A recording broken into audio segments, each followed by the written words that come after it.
that we are the American Indians.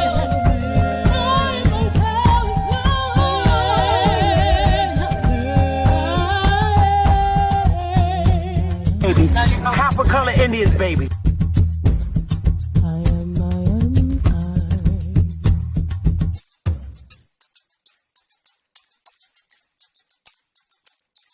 A real Indian, American Indian is me, not from Africa.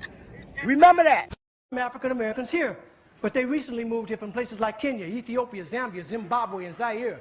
But now the brother whose family's lived in this country for generations, occupying space in all the locations, New York, Miami, LA, Detroit, Chicago, even if he's wearing a dashiki and sporting an afro. And if you go to Africa in search of your race, you'll find out quick, you're not an African American. You're just a black American in Africa taking up space. Why you keep trying to attach yourself to a continent where even if you got the chance to go and you went, most people that wouldn't even claim you as one of them, as a purebred daughter or son of them. And we are not Africans. We are not African. Are you an African, baby? I'm not.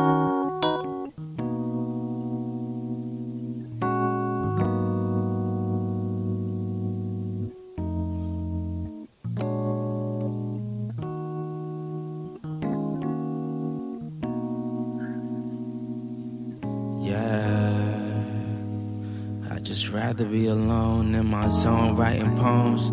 When I get in, I take a shower, read a book and feel empowered. Smoking on that sour got me counting down the hours, thinking of all the shit that they could do but won't allow us. Then I realized they all some fucking cowards. The world is ours. Me and my brother twin like the towers, and we want it now, never later. No more favors done with all these traitors who be haters on the low. They just hate to see you grow, so I'd rather be alone in my zone writing poems, cause I'm never on the road. And I'd rather stay at home, man. Life been moving fast lately, trying to get a grasp, and every day I'm mad lately. Never let it drive me crazy, you do this for my old lady, yeah. They told us stay quiet, better close your lips. We never thought we'd get our chance to speak. So we just stay grinding, trying to hold our chips, and thank God for our chance to breathe. They told us stay quiet, better close your lips. We never thought we'd get our chance to speak. So we just stay grinding, trying to hold our chips, and thank God for our chance to breathe. So let us breathe in. See, ain't shit changed, but a bunch of people feel us. Reaching for the top, and now I ain't got no ceilings. Pour me up a cup or two so it can stop the bleeding. Roll me up a split or two, and now I'm hella weeded, cause I'm feeling like I want it, but I don't know if I need it. Took a few L's, but that nigga undefeated. Same shit, different day, why this so repeated? If we don't talk no more, it's probably cause I felt mistreated. Bad enough I don't hear excuses, trust me you could keep it. Saw it coming from a mile away once I peeped it.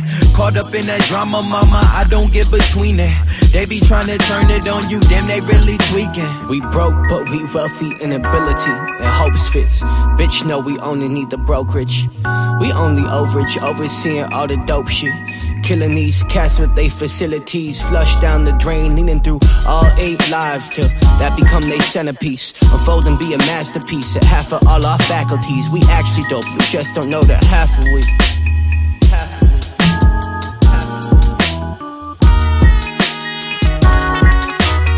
actually dope, you just don't know that half of we.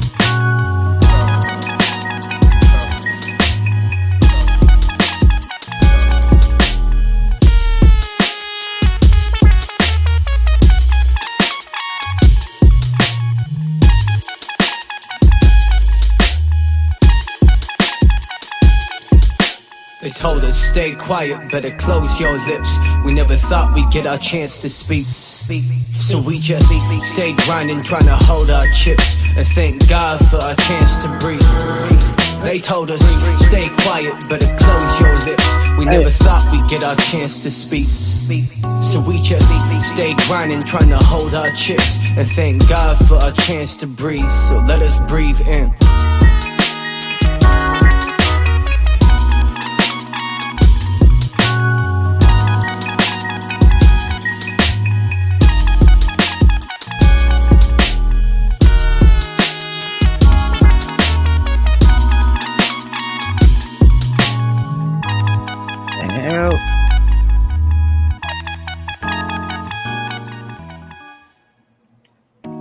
Hey, y'all. Hey, now, smash that like button, y'all. We're going to get it in today. And we really need to talk about this topic. Why do the reclassified Americans have a hard time rebuilding? Because the vision is very horrible. I have my personal reasons why. And I just rather be alone in my zone writing poems. When I get in, I take a shower, read a book and feel empowered. Smoking on that sour got me counting down the hours. I don't know why this is doing it. Let me turn this off. Sorry about that. So it's real deep. Smash the like button, y'all, because it's gonna be a deep conversation. Hey, Cuddy, the link is pinned to the top if you wanted to come up. Seriously, it's pinned to the top. I don't mind nobody dialoguing with me today because today's dialogue day and it's really open, but I want to stick to some important factors here. We need to talk about it's the unrecognized tribes that are still dead when they're not really dead. And I want to, I use, and I personally pick to use the Mashantucket Pequot tribal story as a model. Now, all of our stories aren't the same, but as far as the invasion and the bullshit, it is the same. And exactly what happened to them happened to us. Seriously. And I'm going to read it so you can see it. And sometimes when you you got to show them. You got to show our people. You can't just tell them. You have to show them. And we need to talk about this because my ultimate goal as chief of the Wyatt tribe, okay? And the Wyatt tribe, in case you don't understand Wyatt, let me explain why the Wyatt Nation, period. The Wyatt Nation consists of many descendants from the many unrecognized tribes. And that's a fact. Our nation is just not bloodline direct in my family. That's normally what a tribe is, but this is a nation. And it consists of many people that came together, okay? Because, it was just no starting point for us in our individual states. So coming together with like minds, even though we're all from different tribes that are unrecognized across these 50 states, including those from the islands, the British Islands. And that's a fact. We're all in this together.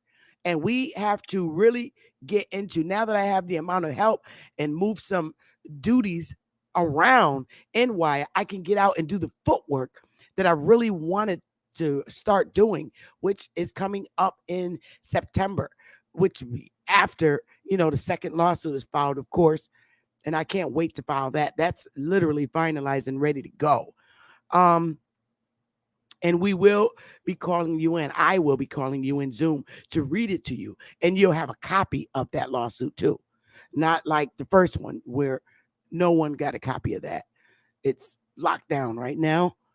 So, but Wyatt consists of all of those unrecognized tribes, many members, descendants of the different tribes, whether it's in the north or the south or in the British Islands that was taken from here and brought out there. We understand our history as a people. We understand that they were deemed dead. And our presence is a remembrance and an understanding that we didn't die. We're not dead. We were reclassified. And that's a fact. We were reclassified to Black people. Negros. We were reclassified as the original people here, the first American, the only Americans, okay? Because anybody that comes here can't just be an American. You're not. But these corporations made them Americans. They did. They literally stole our title and gave it to foreigners. Oh, you could be born here and you're an American. No, you're really not. You're really not. It tells you who the American originally was applied to. So if it was originally applied to somebody and then taken and placed on somebody else, that's actually stolen identity. For me, if I'm a foreigner, somebody from another country whose ancestors came from another country, I'd be very embarrassed walking around saying I'm an American when I now know how I became an American. It's really a stolen title that belonged to an original people. And that's a fact. And what they did was try to make the original people Africans, African Americans, which is bullshit. It's a racist and a thoughtless and a cruel thing to do that was done by a specific people back during that time. And that's a fact. We are not Africans from Africa. That's just not true. And that's a fact. So here's what we're going to talk about today. I'm going to read some more of the history because I'm going to keep doing this shit until you get it. And if you don't get it, then sucks to be you because I get it and I understand it. And I see this history of the Pequots clearly tells you what happens across these 50 states. And it's a damn fact. So I want you to listen to what happened with the Pequot so you could see what happened. I mean, and then I'm going to get into other questions. So let me smash the like button, y'all, and hit the share because it's going to be a deep conversation and it's going to hurt. Like I'm like so done with battling against Pan Africans. It's like makes no sense. Let them. My thing is let them be Africans because they're expecting something. They're not getting shit. Really, seriously, they're not getting nothing. Literally nothing. And that's a fact. So let them be Africans. It's no need. It's a waste of my fucking time. I work a full-time job and I do my tribal stuff part-time. I don't have time to argue with no arrogant niggas that's just trying to make money off of YouTube. And I'm not. The only reason why I paid the $30 to watch the debate between Jabari and I didn't even give my opinion and Dr. Ali Muhammad is because I really respect Dr. Ali Muhammad. I like his teachings. He's very intelligent. So here's my personal opinion about that debate. Number one, and I'm just going to be raw with it. Ali Muhammad opened up a can of worms and whooped his ass in that debate. And I'm not saying that because I don't see eye to eye with Jabari, but I know debate when I see one, and I understand primary source when I see it. Okay, I do have a master's, and I do have credits. I have my master's, and I understand research, and I know it when I see it. And Dr. Ali Muhammad, okay, he came out swinging. He swung from the beginning to the end. He whooped that ass. That was a spanking. I'm sorry. As far as I'm concerned, their God, Jabari, is finished. He got finished that day. Ali Muhammad whooped his ass. And that's a fact. Even the look on Unk's face was just priceless because he was seeing shit he never saw. And that's a fact. All that stuff that all the information that Dr. Ali Muhammad shared was very invaluable information. And if you're not subscribed to his channel, you should subscribe to his channel. Seriously. Because he's a great teacher. And I'm just not, you can't take that away from him. Let me actually go find his channel again because I'm subscribed to him. And I watch him when I'm relaxing at night. I couldn't even watch him all last night because I fell asleep. I was so exhausted. Let me go to his live videos. Matter of fact, let me just go to his channel. All right. This is his channel right here. Copy. You should get into it when you relax. He normally does lives at night. Dr. Muhammad. Let me put his name in there. Dr. Ali. Insert. Okay. Here is his page. So y'all might see my ass in his chat room. But I'm gonna put this up on the screen. Oh, I clicked the damn button, my dumb self. Let me get over here. So that's Dr. Ali Muhammad's YouTube channel.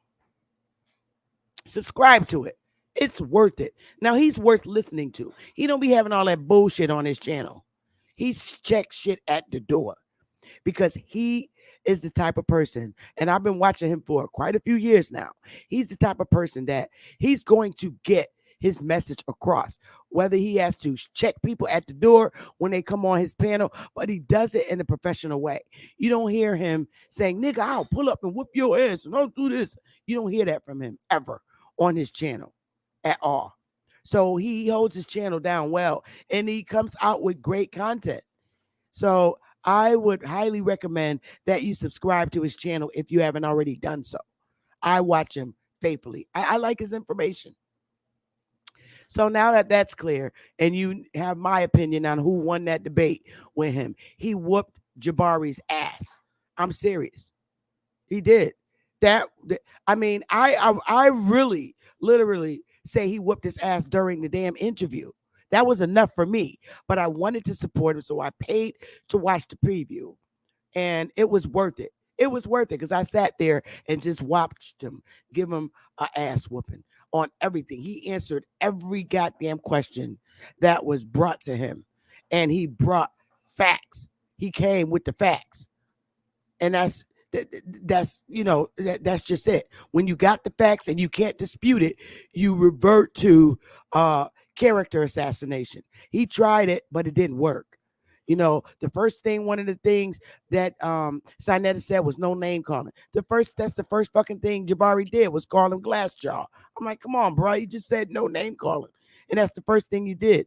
But that Glassjaw bust your ass, and that's a fact. You got your ass busted, and you're not the god of African studies. You're not. He just whooped your ass. So if you're speaking, you're only speaking to the people in that community until them little Pookies and Ray Rays that's over there enjoying y'all's little bullshit, when they wake up and catch on and saying, damn, we just support sending our money in to these motherfuckers.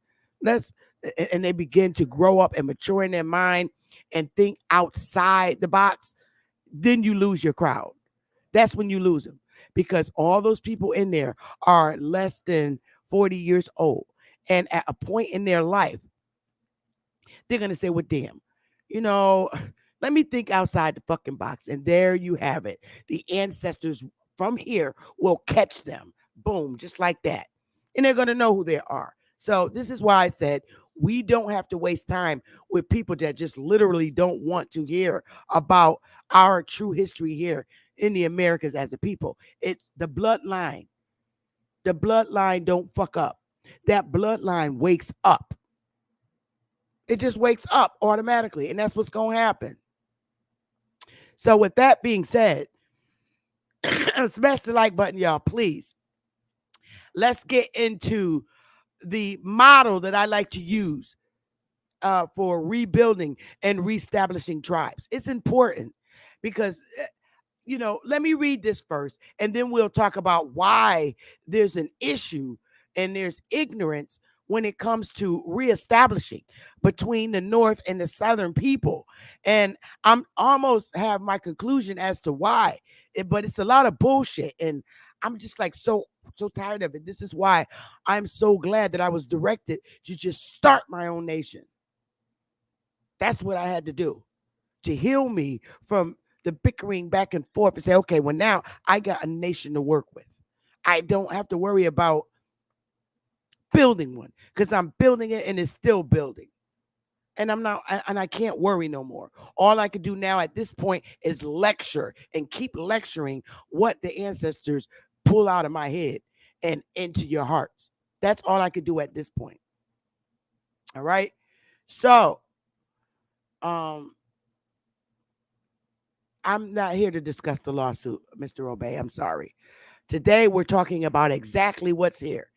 What do the reclassified Americans have a hard time? Why do the reclassified Americans have a hard time rebuilding? Because the division is horrible. And we're going to talk about a lot of the niggerish shit that continues to go on. So let's read about the Pequots, where you'll be able to understand what happened to you. Because the same shit that was done in the North was done in the South by the same fucking people. And this is what you got to wake up and realize and understand. It's the same people that did the shit to the people, to the Indians in the North. They did the same thing to the Indians in the South. And that's a fact. So let's get on and read about their history. Thank you so much. My niece is so sweet. Aw. So let's read about it. All right, I'm gonna get this share screen going. Let's read about the Pequot Indians. The Pequot Indians, of course, you know, are the ones that own Foxwoods currently. And I commend them. I really do. I'm so proud of them. Let's see. Let's do the share screen.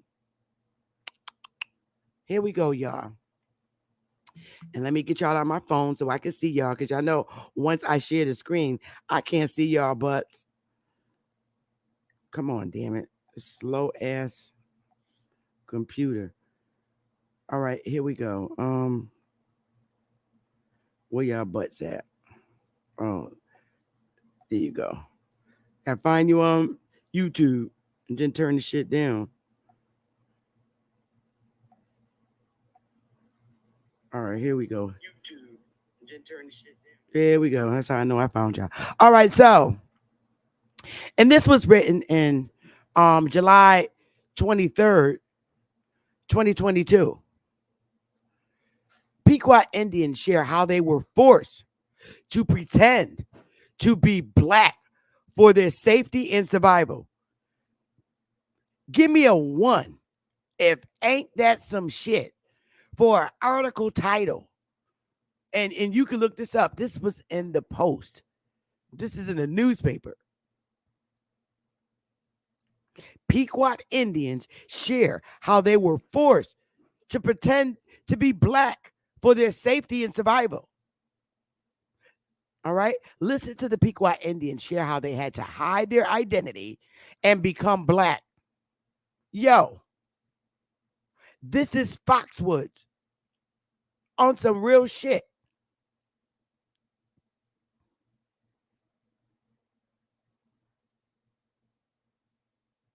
Get me some damn fire so you know what you had to do to become black. You understand, and they understand. Our ancestors had to say they was black.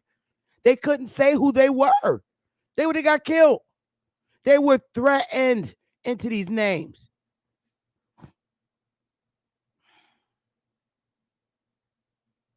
They had to hide their identity and become black. Give me fire if you understand this shit. It's right here written, right in the goddamn newspaper, a current newspaper. They had to say they was black for their safety. And that safety mean that because your ass was going to get killed if you identify as being an Indian. They are the tribe that greeted and fought the pilgrims in mass. They are the tribe which owns Foxwoods Casino in Connecticut and who President Trump calls the Michael Jordan Indians because of their blackness.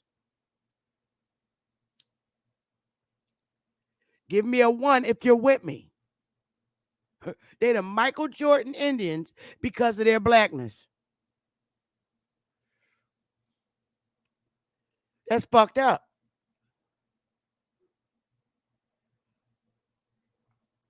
Well, them motherfuckers could say this now. Ooh, ooh, ooh, how Michael Jackson do it. Every time that money go up and them goddamn slot machine monies go up, they could dance around and moonwalk all the fuck they want now. Just like Michael Jackson. Go ahead, Rodney.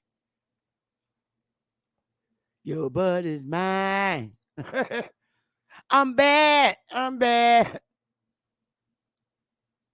They, the Pequot, tell you their names were switched in federal census in the attempts to strip them of their identity and legal rights. Excuse me, hello, unrecognized tribes, Negroes. Your names were switched in federal census in attempts to strip you of your identity and land rights. Can you give me a one if your unrecognized ass understand that? I will move forward when I see one. That your names were switched in federal census and the attempts to strip you of your identity and land rights. Thank you, Marvin. Any more? This shit is very real. And if you don't wake up from this point out, and this should be your motto, because this is the shit that they did before they got to your ass. You came next in the South. Good. I'm glad you understand it. Salute everybody. Very good.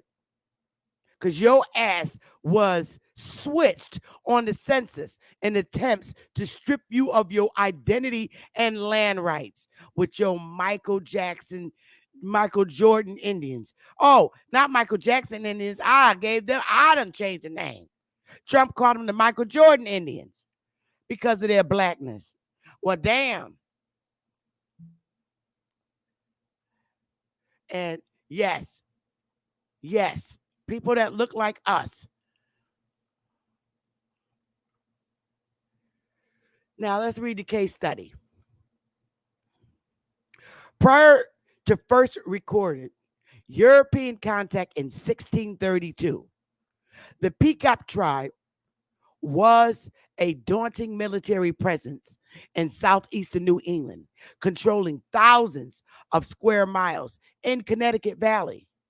Their population of about 13,000 was reduced by an estimated 55 to 95% by the European.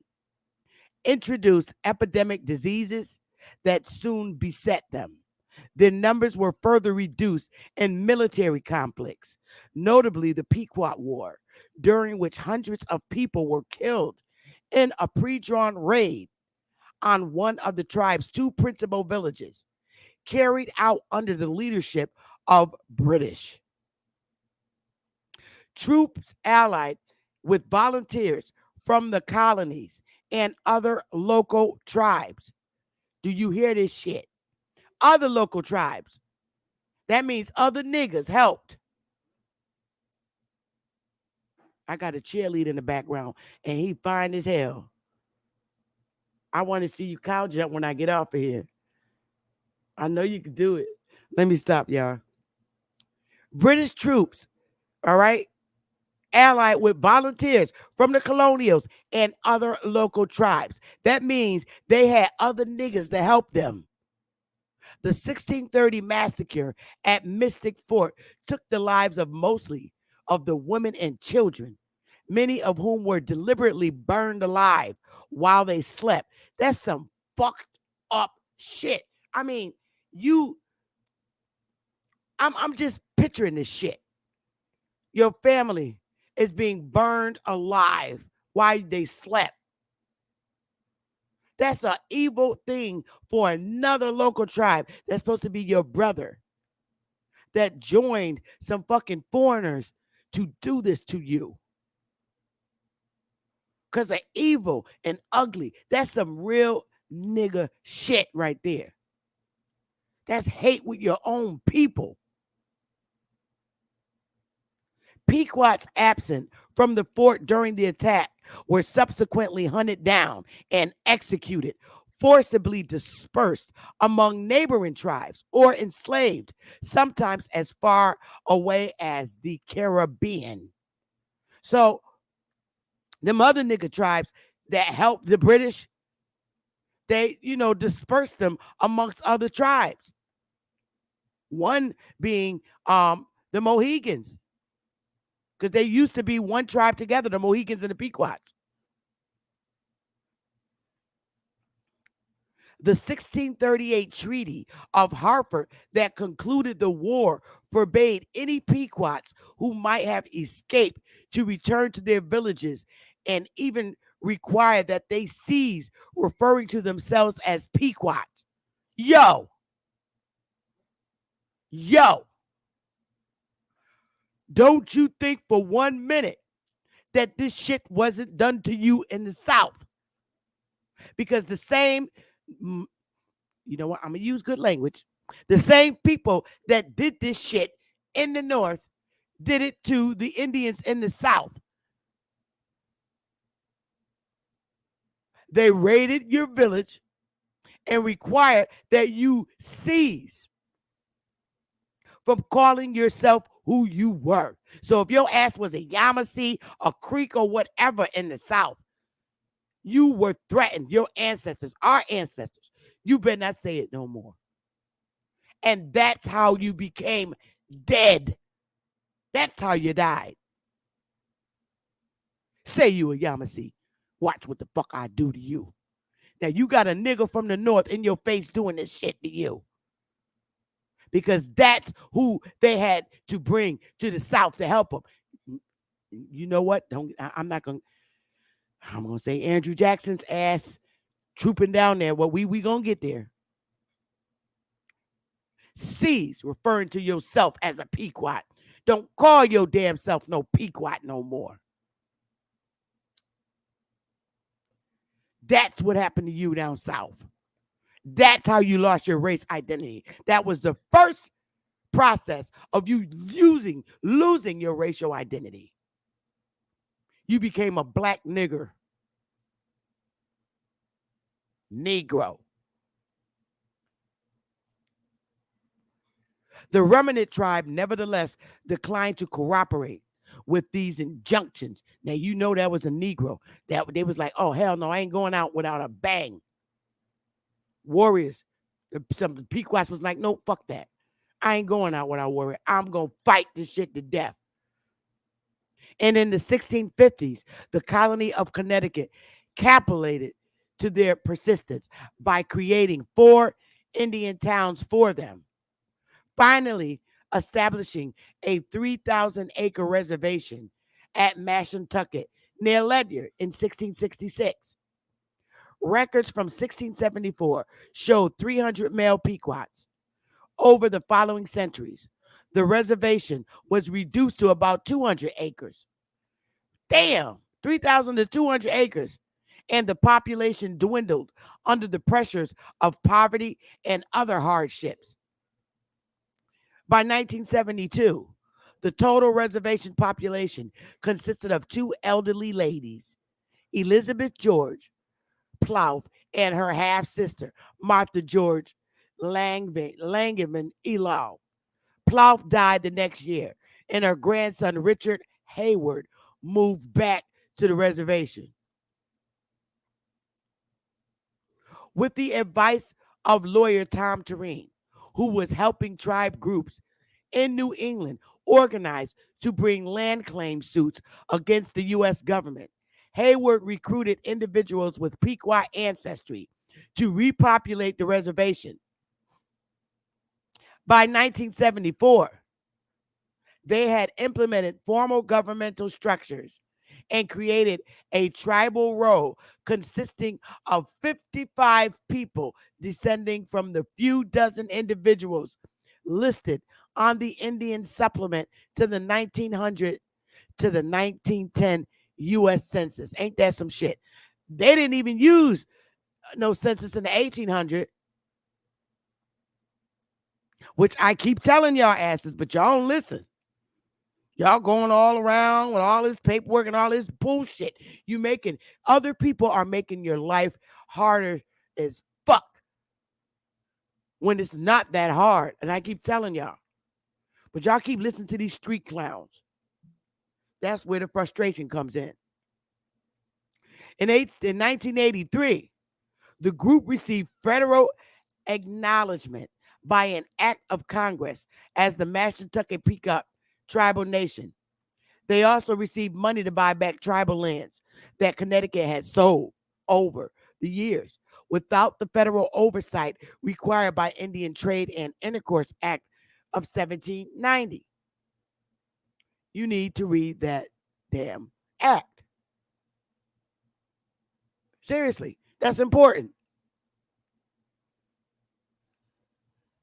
Federal acknowledgement transferred the Pequot petitioners into a sovereign, domestic, dependent nation. This designation implies a governmental status superior to that of the U.S. states and exempts tribes from a great deal of state taxation and regulation. It also made it possible for the Pequots under subsequent legislation to open Foxwoods, a gaming enterprise destined to become the world's most profitable casino with annual profits topping $1 billion dollars in some years. The flow of cash allowed the tribe to organize a small scale, well managed planned society with cradle to grave benefits, not only huge shares of profits from tribal revenues, but also free housing and daycare, lucrative employment, free private education for children, and enormous stipends for advanced study and free health care available to all individuals with any Pequot ancestry. Current membership in the tribe that some call Connecticut's royal family is about 800. Criticism of the Mashantucket Pequot has been commensurate with their success. One visible detractor has been casino mongol Donald Trump, who offered testimony protesting the tribe's competitive advantages in the gaming industry in congressional hearings, referring to the fact that the Pequot are a highly intermarried tribe with many members showing obvious relationship to other racial groups, primarily African Americans, but also Caucasians. Trump informed Congress that they don't look like Indians to me. Oh, let's see who joined me. Oh, that's Big Dog. Show your face real quick, Big Dog. All right, you can turn it off, hon. All right, I'm gonna keep going, y'all. Let me get back to the document. All right, so um, Trump informed Congress. Let's go back a little bit. Referring to Trump, who offered testimony protesting the tribe's competitive advantages in the gaming industry and congressional hearings, referring to the fact that Pequot are a highly intermarried tribe with many members showing obvious relationship to other racial groups. So primarily African Americans, but also Caucasian. This shit is funny. Trump informed Congress that they don't look like Indians to me. They don't look like Indians to Indians. Tribal members also allege that Trump has publicly referred to them as Michael Jordan Indians. So, Connecticut, period, it's very different from the South, here where I'm born and raised. All right. Because they have a problem with mulattoes. So, because they're not the original Indians, fully the original Indians, all of a sudden they don't look like Indians. That's who he's talking about. They look like mulattoes. He had an issue with them all looking like mulattoes instead of the black Indians. Because Trump is understanding that Indians look like me and you know, brown. And that mulattoes, it's just full of mulattoes and other racial groups when that's not true. So what? They're fucking mulattoes. It's their bloodline. Nobody has a right to tell anybody whose bed they should sleep in. Mind your fucking business. Worry about who's in your bed. But yes, they're mulatto, and they put this shit up. These joke black Indians share $1 billion casino. You know, these little jokes. And he went further into saying, here they are. These other tribes proven to greet the Pilgrims when they arrived in Massachusetts. That's a fact. They was us. And because there's a lot of mulattoes in there or other mixed race people, so what? Their bloodline and their relatives. So the fuck what? But then, and I like Trump. I do. And I get it. I get what he's saying. I get what he's saying. He's saying, you know, because, you know, the reservation is way over in Norwich, Connecticut, Ledyard, which is quite a few miles from your inner cities. Where I was born in Bridgeport, Connecticut, if I was going to the casino, it would take me over an hour to get there. So that's when Trump went on to saying, they don't look like Indians to me. They don't look like Indians to Indian. And why is the reservation so far from the Indians living in poverty? He was talking about like places where I live. I lived in the inner city of Bridgeport, which is the damn rat hole, of course, okay, where all the killings and murders. You got Bridgeport, you got Waterbury, the major cities in Connecticut, New Haven, all these different cities.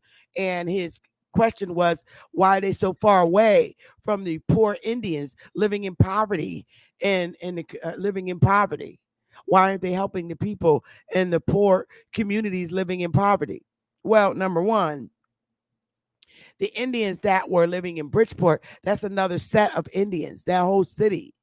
So there was a little misunderstanding on his behalf. Like the Pequots come from out of Mass. That's like up near the Boston area, the Narragansett, all of them, they come down. So they're in that area. They're closer to Mass, if technically, and areas like that. Yeah, in Hartford too. In Hartford. So when you get down to Bridgeport, you're talking about a whole another different tribe of people. So when he's speaking about the poor people and living in poverty, and he's talking about us in our hoods, because those are reservations for us too, in our hoods. All right. So you're talking about places like Hartford. Okay. Now, when you get down to Bridgeport, which is the largest city in Connecticut, I already brought the chief to who had ownership of that area, and that was the Pegussets. The Pecusset tribe, you're talking Bridgeport. So I was born in Pecusset territory, literally. But that doesn't mean I'm a bloodline Pecusset. But that was formerly their territory that was taken from them. And Bridgeport is huge as hell. Pecusset owned more land than the Foxwood people. Pegussets, damn, they owned a lot. And they wasn't no fucking joke. But who knows? I don't know. You know, a lot of us speak alike. We speak like Pecusset people. When you hear me and Chief of the Pegussets, we were bred in Bridgeport, so we speak alike. So this is where I read you that passage that all the Negroes speak nothing but Indian languages. Yeah, we do, because we understand each other. No matter what territory we're in, we understand each other. It's the foreigner that don't understand us, so they needed us to go around and help. But that's one example of the Pequots that I really need you to pay attention to what they went through. They went through exactly what we went through, but they went through it before we did. This is how we know exactly what happened to us. It's facts. Our ancestors. This is why Facts. you can't, yeah, this is why you can't get upset with your ancestors, especially the women, because this is the shit that they was doing. You seen what they did to the Pequots. They burnt shit down. They burnt families alive, yo. If they didn't cooperate, you better not say you were Indian. So you got people doing this shit to our ancestors in the South. Yo, that shit was no joke. And you're putting the finger on white guys doing this shit to you, or white guys. No, it was other niggas in line with them. They needed the niggas to do that. Otherwise, they wouldn't have been able to have been successful. So they got the Indians from here. So now I ask this question. Let's get into this. Why it's so hard for us to rebuild? First of all, when you rebuild, you need to be worrying about your own individual tribe. That's a fact that you came from. If your ass was a Yamasee, facts. Believe me, your ancestor was told, you better not say you know fucking Yamasee, because I'll burn your ass alive. You a Negro. You a nigger. You better not say it. That's what happened to you. That's why it went dead. That's how it went dead. The same people that did the shit to the Indians in the North is the same ones that did it to us, marched up there and did it to us in the South. Yo, don't play with me. Andrew Jackson marched. It was his destiny to come down. And he bought, they called the praying Indians. Niggas, more niggas with him. He had a bunch of niggas with him from the North. Now, don't leave this out. There were many niggas in the South that joined the Union, not by force. There were niggas and white people that wanted to get out of whether it was indentured servitude or slavery. There was white people that had lifetime slavery too in the South. You better believe that shit to the core. Don't let me start getting white people up here whose family were serving lifetime sentences in slavery in the South, because there was a lot of them. And they got together to get out. My question is, what kind of fucking life was that in the South for niggas and white people to want to come together and join the Union to get the fuck out? It must have been horrible. It had to be horrible. That's the only way you're going to fight to get out of some shit that's going on in the South. And I'm telling you right now, our people are not the greatest people on the world. Stop telling them little nice stories that we was humble and beautiful. Some of us probably was, but we some arrogant, fucked up people. We do ugly shit to ourselves today. We do terrible shit to each other. We on YouTube competitioning for money to make money on this bitch. And what we do, we hold segments talking about each other like a fucking dog just to make a few YouTube dollars every month. YouTube is not my life. This is my part-time shit. But I'm trying to get you to wake up so you can understand your history. If you sit this bullshit in YouTube aside and understand, I just read to you a history of what happened to a people that were written out legislatively not to exist. And that's the Pequots. They were written out. They did a treaty to write them out because they were fierce. And how fucked up a nigga is, let me tell you how fucked up a nigga is. They cut off Chief, what's his name, baby, in the chat? Chief oh goddamn, I can't pronounce his name right. Sadakam, how am I say his name right, Willie? They cut his head off and delivered it to the damn British or the Union, which one? To show their loyalty. The Mohawks, the Indians are, Bay. Willie, what's the name? Was it Metacom that got his head cut off? Metacom, or because he escaped and went to some Indians, I think, in New York, and they tricked him and cut his head off. What chief was that? I think it's Metacom. Oh, Sasasas, that's right. They cut his head off. Niggas did this to show their loyalty to the British or to the Union. I can't remember which one it was. I can't remember if it was the Union or the British. You can look it up. But this is what niggas do.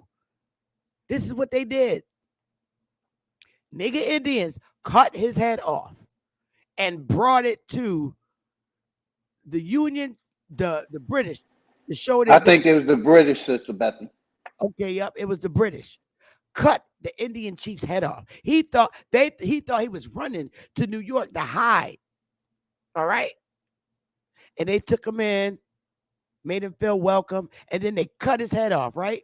And then delivered it to the British to show their loyalty of the way they wanted to start rearranging things around in the world. So once they did that shit, that was their okay to go, all right, let's get the South. We got Charleston, but we want all that shit for as much as we could get. And that's when that bastard came in office, Andrew Jackson, and marched to the South. And that's how they won that goddamn war. And that's a fact. So let me tell you something. Our people, our people are still fucked up like that today. Now, we have our people that want to get their own government, and I get that. You should. I'm not speaking down on that at all. I started my own nation, but shit starts off slow. Other people have started nations, but here's my problem with that. All right. I'm used to my freedom. I was born free. I'm used to my freedom. All right. I'm used to living comfortably in the manner in which I like to live. Going under some other government, I don't want to feel like I live in a cult and feel like I got a dictator leader like that motherfucker from, what is his name? The Holy Cross guy that was just horrible. What is his name? Big Dog. The evil Holy Cross guy. Hitler. I don't want to live under a nation that's created with that kind of leader. I might as well stay where I am. And then you got the people that want to oversee those nations. I'm looking at people. I'm like, and I know you shouldn't judge a book by its cover, but I'm judging behavior. I don't want to be under a nation or government. Well, I have in my mind that I want to be the first one to kill this motherfucker. I don't want to live like that. And right now, people that are around, could you imagine? Just imagine the people that's in YouTube right now being our government. Who's gonna be the first one to kill them motherfuckers? So I can understand. I can understand. I'm beginning to and can clearly understand why our people in the South fought on the side of the Union. I understand that. I do.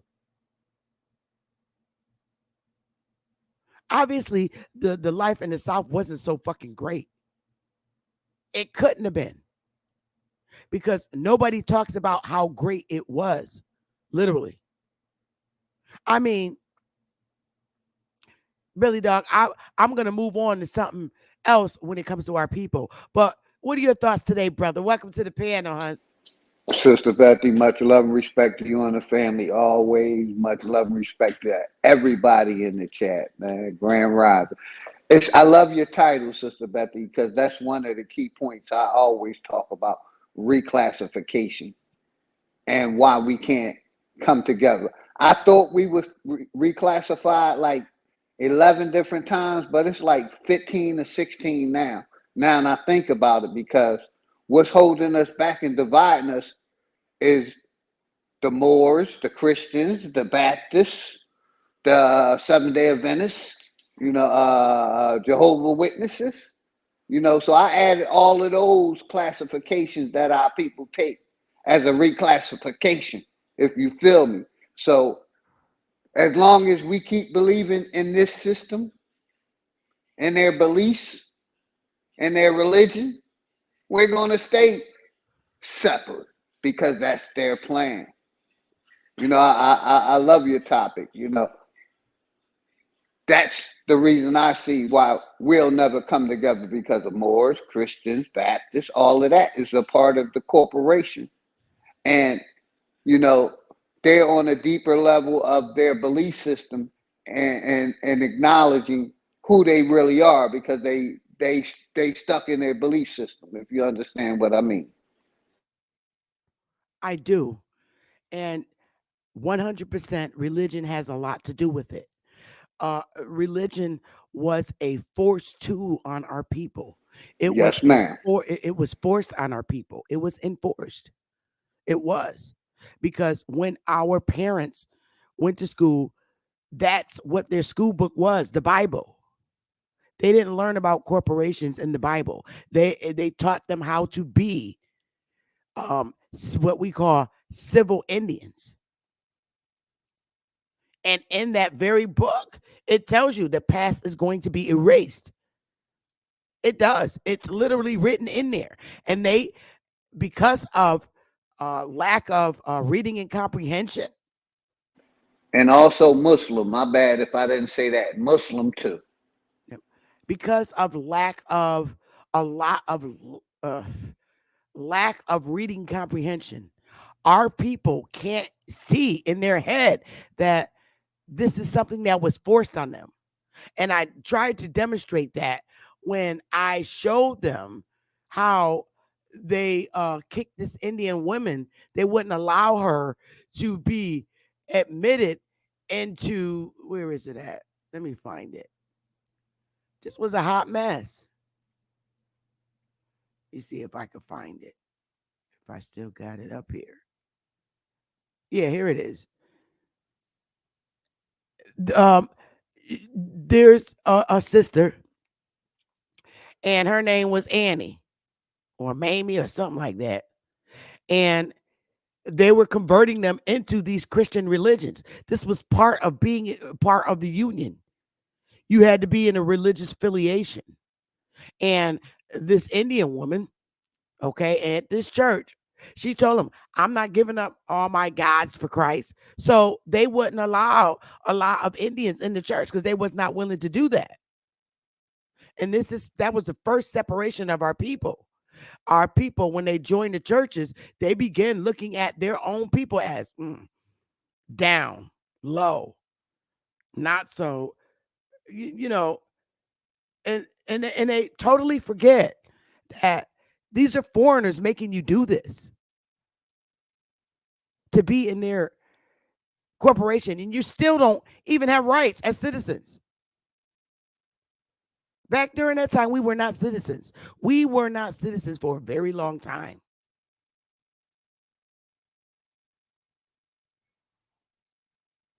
But we're threatened by our own people and militia.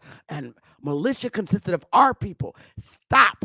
Please stop blaming this shit on white people. It wasn't enough of them over here to enforce this shit on us. The building of the militia started with our people. Thank you, Chief Strong Bear. The building of these militias started with our people too, in the communities, going around protecting territories. It started there. So when people knocked on your door, it wasn't always white people. These was niggas coming in, burning you, telling you better get a hold of that wench, get her in check, she's out of line. Those were our people doing that too. They happened to be from the north and the south because they were being trained. It's called militia training, army training on how to treat the people, enforcing. They were the very ones telling us, you better not say you a damn Indian. And then Sinetta dumbass showing pictures of people being burned in trees, not realizing those are Indians being burned that wouldn't comply. So they burnt families. I just showed you what Rodney and them wrote about what happened to their people. They was fucking burned while they was asleep because they was not moving off their land. They was like, no. So the whole family suffered. It was terrible. But please stop blaming this on a white man because our people was in on it too. And they didn't give a fuck. Just like today, they don't care. We don't care. And what I see in these YouTube communities, as far as converting and shit, number one, I'm not converting my life to be like no Hebrew Israelite woman. I ain't got time for no fucking Wonder Woman bracelets. I'm not salam aleikum them to nobody. Okay, I respect it, but I'm used to my freedom. I'm not used to waking up saying, good morning, man. No, I'm not Asian where I walk behind my man. I'm not that cup of tea. I respect you and I respect you, okay, like a human to a human or individual to a brother or sister or whatever. but don't force your beliefs on me. I'm too free. I've been free all my life from being forced into religion. That didn't happen in my lifetime. Religion wasn't enforced on me. I only went if my parents asked me. I'm a 60s baby. I didn't experience what people experienced beyond the 60s. I was born damn near in the 70s, late 60s. And all that shit was over by the time I was born. The civil rights movement and all that shit, it had just ended. I was 2 years old when they killed Martin Luther King. They killed him in what, 68? All that shit was over when I was born. So I grew up in the 70s. I did not experience what my third and fourth generation grandmothers experienced. So I'm used to waking up to my freedom. I'm not accustomed to being enforced into religion. I came up in the era where laws were passed and you could be religious or not. That's the era I came up with. So I don't identify with someone born prior to the 60s. That wasn't my life. My mother grew up in the era where they had to sit on the back of the bus. That was in the 40s, right? Am I right? With the Rosa Parks shit, big dog. Shit, you didn't grow up in it either. So I didn't experience that. Yeah, I'm with you, sister. I'm 58. We was born around the same time. Yeah. 60. I was So born we didn't 65. experience that. No man. We came up in a movement where in the 70s we had fun as children. We did. We still had our strict parents, morals, southern morals, about in the neighborhood, but the shit that happened to my mom, I think our parents had to sit on the back of the bus, right? Or was it our grandparents? My mother was born in 34. I think it was our grandparents. Okay, so my grandmother was born in 1931. So that's the era I believe they had to sit on the back of the bus, and it was very racially divided. So they came from an era where blacks and white just literally hated each other. And if you were seen with a white person, it was like the most disgusting thing to see in the hood and in the suburbs. Now, I do remember as a little girl in the 70s that we looked at white and black couples very differently. It was very strange to us, and it was just something that wasn't accepted. So we thought it was weird seeing a black and white couple walk in our hood. It just looked strange because it was something we wasn't used to. So it didn't start, black and white couples really started being more accepted in the very late 80s and 90s because white men and white women was like, fuck it. I'm going to be with who I want to be with. And I don't give a shit what you say. So and where I come from in the north, it's always accepted to be with other races of people. So it's natural to me growing up as a young woman seeing more white and black couples. That it's just normal here. We didn't care. Whereas in the South, it's so very different. And I think that's where the biggest divide with the South and the North is the acceptance of other cultures. Because the South is predominantly our people out there, even in the rural areas. And it's always been very difficult. And some of the things it's hard for me to accept when I hear some people building on panels when they speak about white people. These white. It's hard for me to understand it totally because a lot of white people that I dialogue with and work with are their hearts are not like what people say on the panels. It's different for me. So I grew up in an area where it's multicultural. The more north you go, the more um, diversity it is. So I'm further north. So it's more diverse here. And so this is where the big issue is. And when you see someone, so fine and gorgeous, to me, you know, when people from the South see, let me see, where is it at? What the hell I do with it? Oh, when people from the South see someone like this who was forced, he's considered mulatto. And you see that, he's mixed with the no, he's mixed, but he's still fine. And me, I don't see a mulatto man. I see a brother. You know, so it's different for me, and this is where it's real hard for me to relate with the South because what I see in Rodney is different from someone that's on YouTube in the South see. I don't see a hunky or a white Neanderthal or all these ugly names they say. I see a man who's mixed. He happens to be mulatto, and he's fucking outright gorgeous. He is. His hair is even longer now. But he is. I don't see him the way other people see it. I see a man who told a story, who told exactly what the fuck happened to them, happened to us. So there's the divide with the North and the South. We see foreigners differently. Now, do I have an issue with foreigners? Yes. I got a real problem paying taxes to these motherfuckers when I'm not supposed to and sending my money to other countries. Why are you sending my money to take care of foreign families? I have nothing to fucking do with French, all these other countries. I don't. I want my tax money back. I don't. I'm tired of you sending money to other countries. Stop borrowing from them. I didn't ask you to do that. So there's my problem with the U.S. Stop. Why is my fucking money going to all these other countries? I don't know one fucking soul in Ukraine. I don't know one in Germany.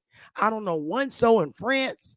Nobody. I don't got no fucking relatives out there. Why are my tax dollars going there? That's the fight I want to have. Or else India not fucking tax, so my shit don't go there. Because they don't send me a damn thing. And if you get it in my name, you shouldn't, because I don't want it. I want to keep my own money. I don't want my money going to other countries, taking care of another fucking soul. If you want to take care of your family that's in other countries, reach in your fucking pocket like the Jamaicans do and send it to them that way. Don't use my tax dollars. I got a problem. So that should be a real Indian fight, y'all. That's a real Indian fight. And I got a problem with it. I want to become Indian, not fucking taxed. That's what I want. So the same Big thing that facts. happened to them, Big facts. seriously. And that could be done. They're Indian, not taxed. Fuck that. If I'm Indian, not taxed, that's the shit that apply to me.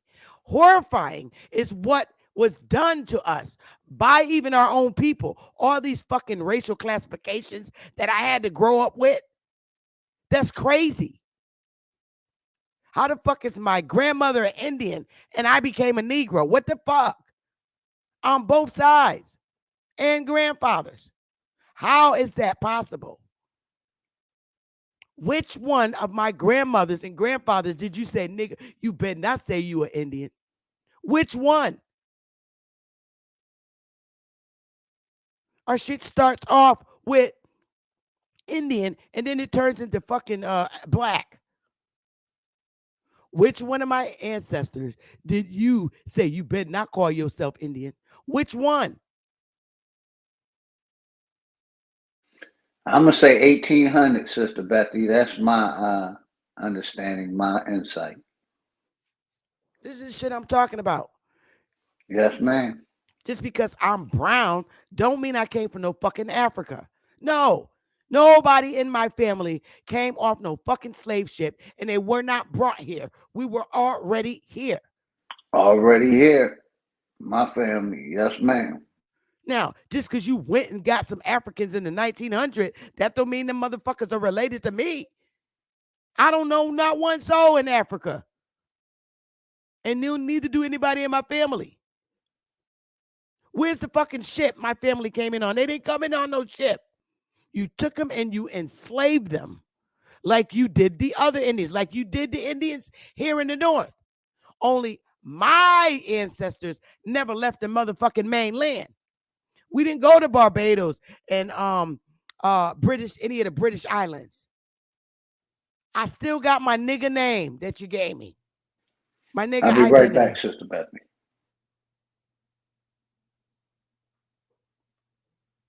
And then you bring this monkey in here as president, Obama. You bring his ass in here as president, right? Talking about you've been bamboozled. Yeah, well, you have too. And you bamboozled us, Mr. Obama, trying to move Negro from birth certificate. That shit was still on my birth certificate until I had it changed. And you weren't the factor in that. I was. Talking about you've been bamboozled and you the motherfucker with the big ears. You bamboozled everybody. We ain't you. We are not you. Your wife is an Indian. She is not an African. Michelle Obama is not a fucking African. She's an Aboriginal. With the last name Robinson, she's an Aboriginal to the Americas. She is not African. I'm telling you that, Obama, and you know it. She probably know it too. She's a lawyer. She ain't no fucking African American. The only ones that look African in your family, Mr. Obama, is your two daughters and you. Michelle looked like a Negro Indian from the Americas, an Aboriginal.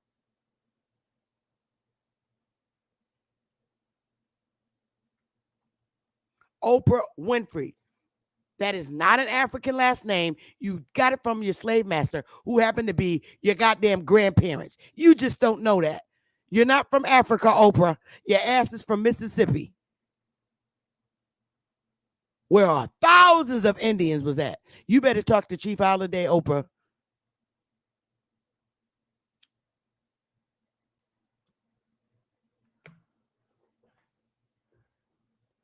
Seriously. And I'm tired of it. So my thing is this. Here's my thing, y'all. The problem, the unrecognized tribes are all noted as dead because you won't reactivate them. It's you, not the government at this point. Pequots was deemed and written off the motherfucking tablets like Moses. They fucking did the Pequots like they did Moses. Your name is stricken from every pilot. Y'all remember that part? In Egypt. Let the name Moses be nowhere. I can act that fucking movie out. That's how it was for the Pequots. Your name, Moses. You're stricken from every pilot in Egypt. Let the name Moses be mentioned nowhere. Well, that's what they did with the Pequots. And guess what? They came back and claimed the tribal lands, which a tribe which was deemed dead and shipped off to the Bahamas to work in the motherfucking sugarcane fields. Yeah, well, they're back, all of them. And they still got cousins out there that didn't want to come back to the mainland because it is beautiful in the Bahamas. So, a tribe that was written out and dead, just like you, they came back and reestablished their tribe. The reason why the unrecognized tribes are dead is because of you, right? At this point, it's because you won't bring them back to life. The white man is not the Indian, so they don't have to fucking bring them back to life. You bring them back, but you got to want to do something. And which brings me into the next thing that I have to say here. They always talk about how, they got the picture of Stokey with his ugly ass. Wait a minute. Let me get his name right. Where's this little fart face dude? This little fart face dude right here. They always got the South looking like this is how the fuck we live down South. And that niggas just didn't know how to build nothing and know how to do nothing. We lived in these old barn looking like houses in the South as a people, which is a fucking lie. Some of us probably did live like that. Because some of us live like that in the fucking hood anyway. Some of us do. or it's that house on the street that just brings down the property for the whole street because they won't clean the fucking house up or mow the grass or the lawn. And it's just the ugliest house on the street and they won't fix shit up. They throw bubble gum on the floor, paper, anything they eat goes on the floor. They eat a big ass uh, Chinese food. You see the damn uh, plastic container on the floor in the fucking street. That's what we do. Pigs. A lot of us do that in the hood. So I know that some of this is true.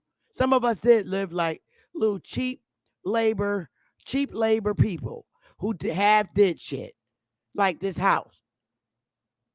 And they made it seem like niggas didn't know how to do nothing at all. And we were just lazy and bums. Well, you might as well. They're on all them acres of land in the South. They're living on all them goddamn acres. Now he probably live on about 10 acres, right? As a farmer. They're just living out there and it just look like a fucking mess. Let's get them the hell out of here. They make the damn uh, community look so horrible. You know, let's get them out and get them in the goddamn cities. And that's basically what they did to a lot of our ancestors in the South. By this motherfucker coming around, you know, you can move in a nice building. You don't pay no heat, no hot water. You psych them up to get the vote and move in the inner cities. That's what these pricks did. This idiot from the islands. That's why I say everybody that look like us ain't always us or have our interests. So they probably done pushed this man off his 10 fucking acres, right? And it's his own fucking land. And then he moved, he's an Indian. And then he moved to the hood, right? Soon as he moved, these motherfuckers run right behind him. Oh, that land is abandoned. The nigga left and he ain't coming back, which is a lie. That's a lot of the shit that they did because they could not tax us because we were not citizens at this point. But they wanted to make us citizens. And this is the shit they did. They came around shaking hand. Why don't you join? You could get a good job in a nice factory up here, no, especially up there north, man. Move up there. Move on out. Oh, I'm getting old in my age. Or maybe I'll give it a try. Probably ain't never said they was gonna leave and just give up the house, but just go give it a try. And as soon as they fucking left, they ran their little funky asses in there and deemed the damn land abandoned, saying we ain't know how to build shit, which is a damn lie. Because you had, just like you got today, you have your middle class, uppity blacks that joined the churches, okay, and decided to live a Christian lifestyle, okay, instead of the natural way that we lived, right? And then this is where you get this. This is how I know they're fucking lying. Let me see. Let me get this up here. Where are you? Here we go. We had architects back then. Don't fuck with me today. We had architects back then. Niggas up on the roof building. Do not play with me. We did. All right. Black Americans have always faced enormous social and economic barriers, and the architects who've helped build the country were different. Nevertheless, there are a number of black architects who have managed, designed, and constructed some of today's most admired structures. Before the Civil War, enslaved black Americans may have learned building and engineering skills used only to benefit their enslavers. Okay, this shit was in 1860s. Here we go. Robert Robinson. He was Robert Robinson Taylor. He was an architect, widely considered to be the first academically trained, credentialed black architect in America. Don't play with me.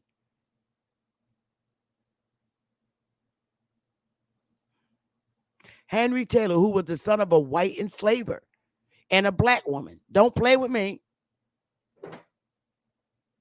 We were doing this shit for a long time. Wallace Augustus Rayfield. Look at these structures. Niggas built this and architect this.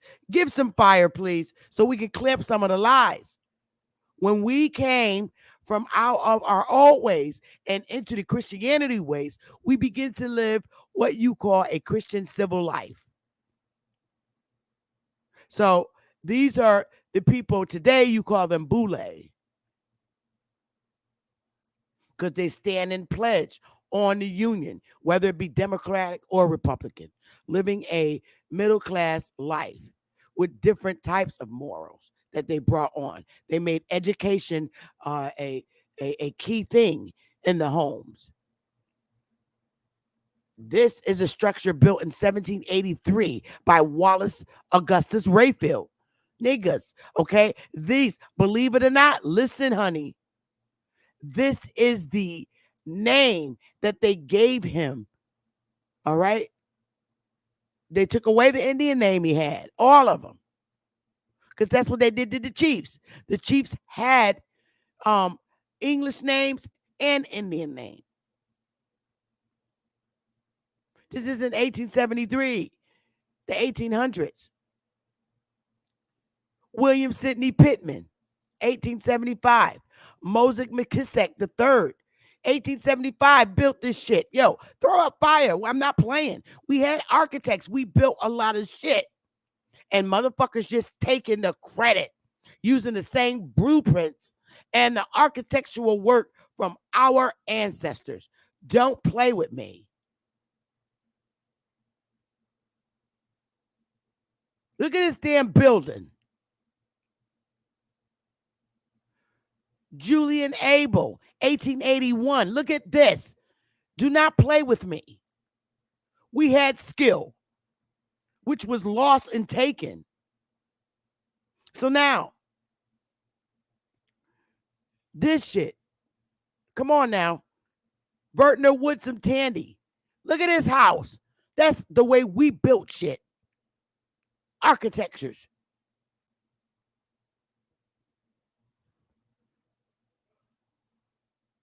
Paul Revere Williams. Yo, I see houses that look like this right now.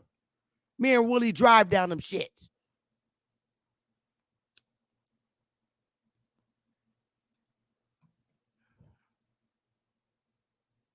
Southern California.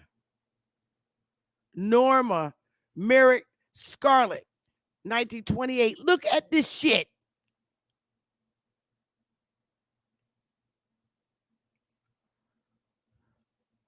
J. Max Bond Jr.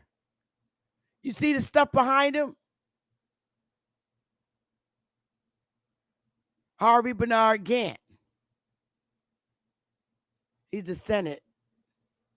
So do not play with me. So that being said, we had skills way back then.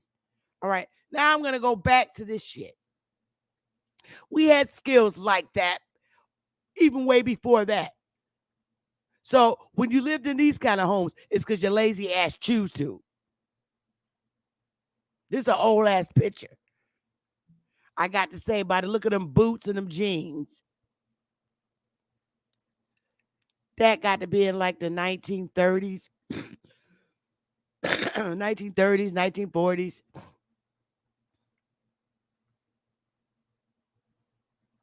Niggas just stopped.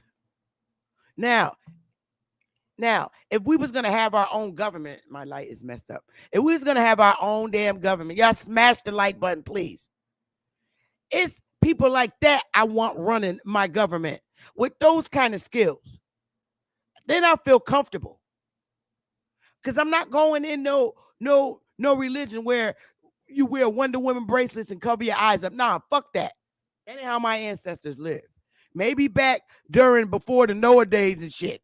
But I ain't going there, yo. At this point, I don't give a damn if we were Hebrews. Because that shit is not important to me right now. My camera is messing up. Let me fix it, y'all. Let me get it right. It just has to do with my there it is, my green screen.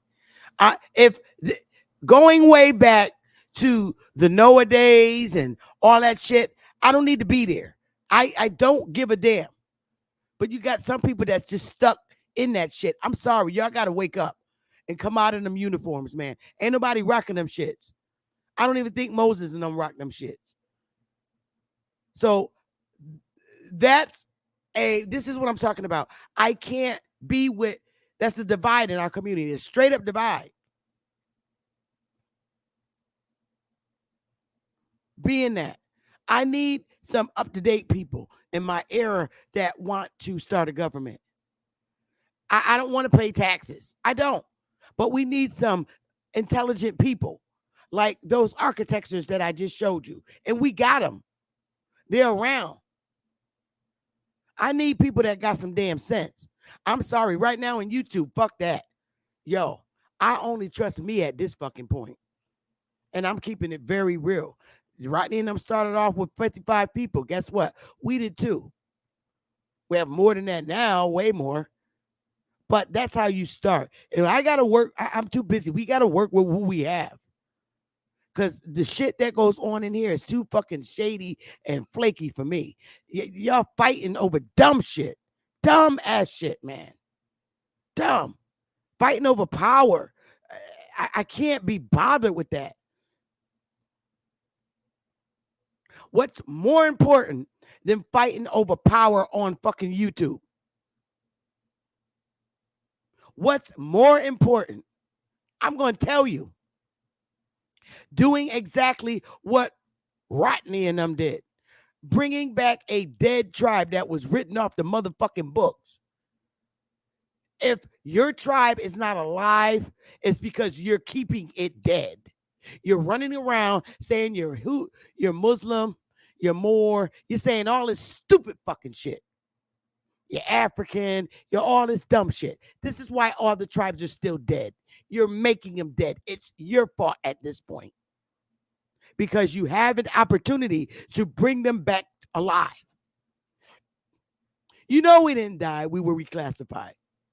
And we weren't reclassified from being the 12 tribes of Israel. I'm sorry.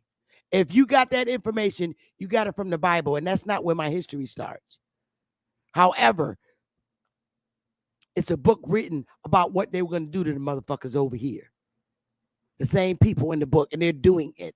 And they're actually successful at it because they still got your dumbass in it, reading it, believing that what's going to befall of you. It is befalling of you because you're stupid enough to continue reading it and doing it rather than bringing up what they killed. The same people who brought you the Bible are the same people that said you're a nigger, you're a Negro, you're a Negrat, you're Indian. You're the same people. Y'all fucking dumb. That's where you see dumbness at.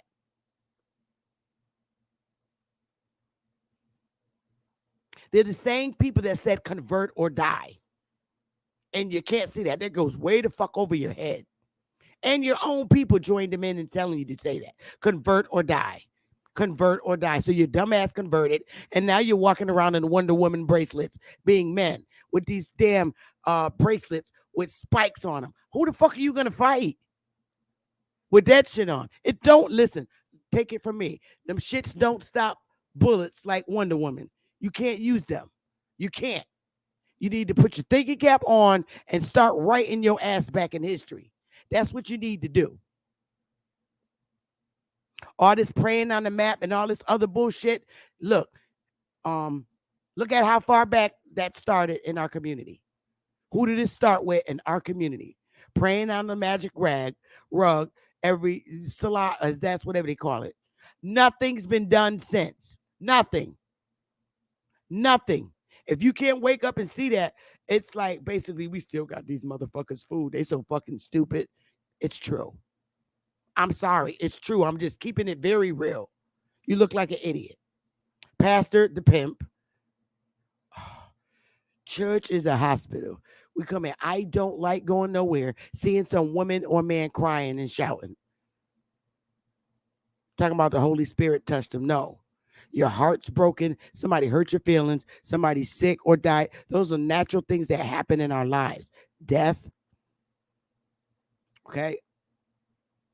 You getting broke, hungry. Those are natural things that happen, but we can stop that.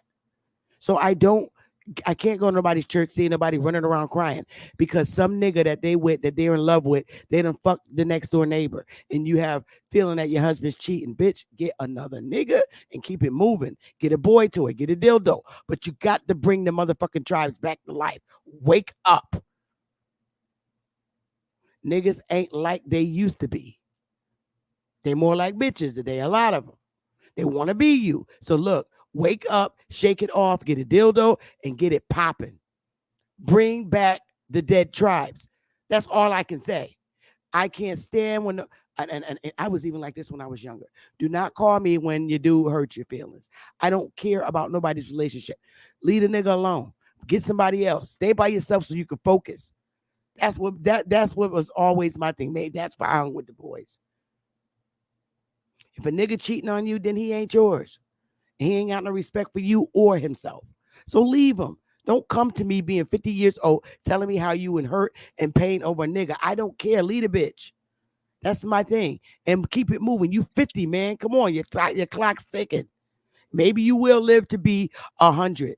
But goddamn, I want to hear your sad story about dude, man. For real. Maybe that's why I don't got a lot of girlfriends, because I ain't have compassion on how they in love with some nigga. I don't care. Those are conversations that just irritate me to the fullest. If the nigga fucking up on you, jet, leave. Do you bring back the tribe? I'm trying to give you a healing. Bring back the tribe. Fuck him. Bring back the tribe. If a sister's hurting you and she left you with the kids, look, fuck her. Bring back the dead tribe. All right? That's going to help you and your family. That's all Sister Bethy got for you today. I'm serious. The tribes are dead, even though you know we're not dead. We didn't die where we were reclassified. You know the story of what happened to our ancestors. What are you waiting for? When I tell tribes what they have to do once they're established, them motherfuckers scatter and run. They don't want to do no fucking work. Building tribes, it requires work. You got to work the community. You got to wake the community up. Building tribes is working with the community. That's how you get the reputation from the community. Minute you say you got to start working in the community, niggas run. I'm not running. Come September, my ass is on the street doing what I know I got to do. People turn their nose up, but that's how you get the community back woke. Niggas don't want to take up trade. They don't want to do nothing. Okay, your father shortchanged you. He didn't teach you trade skills. Okay, take a fucking course in trade. Make it better for the next generation. Niggas don't want to do that. They don't want to do it. They run from work, a lot of them. Chicks too. I ain't doing that. I'm a hustler. I've been on the street. I'm like, okay, stay your ass there. I don't have time for people that don't want to do real civil things. I don't have time or no patience at all. I have zero patience. When I'm in my zone for working and moving, I'm moving. And I don't want to hear nobody's complaints. September, I'm out in my community knocking on doors. Donate to Wyatt. This is what we're doing. That's me in the hood. I'm going to my hood. I'm not scared of my hood. I'm not scared of the niggas in my hood. Yeah, it's gunfire. So what? They ain't shooting Big Mama.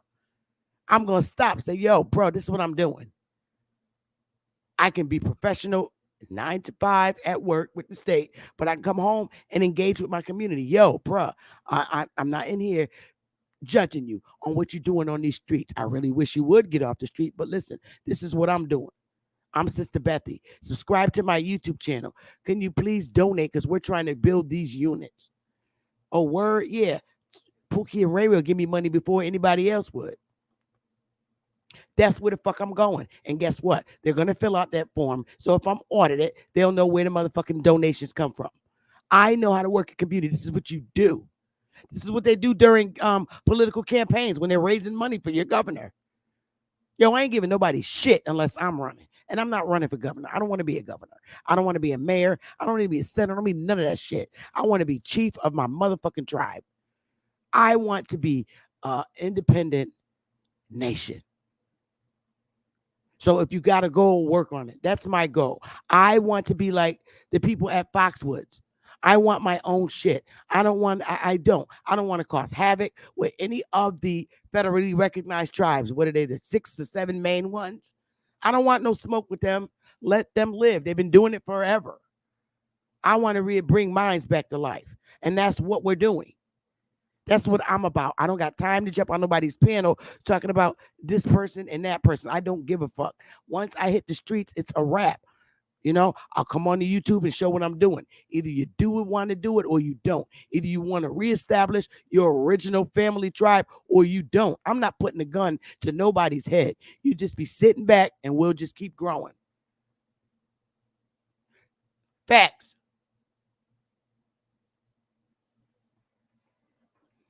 You can lead a horse to the water, but you can't make the motherfucker drink it. I'm not making nobody drink water. I'm not. I'm not. I'm really not. I don't have time. We already have a plan and projects laid out. I don't need nobody coming in wire telling us, okay, we should do this. No, we already got it, and we're going to follow the order in which we're going to do it. It's you that need to establish your shit. And that's what a lot of people have the problem at. A lot of y'all that been in YouTube, I feel bad for you because of the people that you had to fuck with. I do. I really do. There's a lot of people that's in YouTube and that have been in YouTube for many years and been trying to build shit. But because of the arrogance in motherfuckers, you couldn't get nothing started. That's because you was dealing with the wrong fucking people. You don't know who you dealing with. You really don't. You can't trust everybody in YouTube. You can't. Especially motherfuckers that don't turn their cameras on. I don't know what you about. The motherfuckers be the devils behind the camera doing dumb shit. And them be the motherfuckers that get hit real quick. Popped. In Connecticut, I'm serious. They just don't play with you. But niggas, the nigga behind the camera that hide and talk shit all day, them be the first ones to get popped, especially down here in North. I don't got time. I'm a very serious person when it comes to organizing and getting shit done. People that come in with plans, I dismiss them. Look, take your plans to your own fucking tribe. Create your own tribe. Don't come in here because my chiefs ain't having it and neither am I. You see our website, that's who's in control. Bottom line. And that's how you get. Once you get like that, you have a tribal nation. Once you get like that, seriously, you join our nation, you're a member. You're a member. Who's running it? Oh, go look at the government on my website. That's who's running this bitch. You want to, oh, you got a plan? Okay, talk to them. Don't talk to me. I'm doing something else. I got another job that I'm expected to do. That's how you keep it down. I'm serious. I literally have to tell people, look, don't send me no fucking email. Here's the list of all the chiefs in our tribe. Contact them. I'm too busy for your shit. I got a YouTube channel. I do genealogy and I work full time. Who do I have time for? I gotta snatch Willie to watch a movie with me to take my mind away from shit. That's when you know you a busy ass chief. I do. Babe, I'm not looking at YouTube. I'm not doing nothing else. I'm off work. Come on, let's watch this movie. I need to take my mind off of it. And then you got the motherfuckers that jump on your panel that want to change your motherfucking message to the community. So like I said, if you're serious about reestablishing your family tribe, it consists of working. That's what nations do. They work. If you're not interested, then you don't want to reestablish your nation. It consists of working. That's what you got to build your nation. That comes from working. I like groundwork. I like footwork. I like knocking on people's doors saying, could you please donate? I like doing that shit. It's fun. It was fun during campaigning for governors. And guess what? It's even better because it's strictly for our nation. Hand them our newspaper. They understand what we're trying to do. And I like to hear more. People really want to learn more about you. Whether they're white, whether they're black, whether they're Puerto Rican, it doesn't fucking matter. Asian, I don't care. I go to the Chinese restaurants. I go in the hair store and ask them to donate. I don't give a fuck. Anybody in my community. If you're in the community, I'm asking you. I don't care what race you are. That's just me. You're at a gas station, 7-Eleven, I'm telling them, yo, donate. Could you donate? This is what I'm doing. A lot of people from India are not arrogant. They'd be like, oh, I see what you're doing here. They're helpful. That's community. You draw an eco map. An eco map is everything in your community. They give it to drug addicts all the time when they're trying to transition them out of being addicts.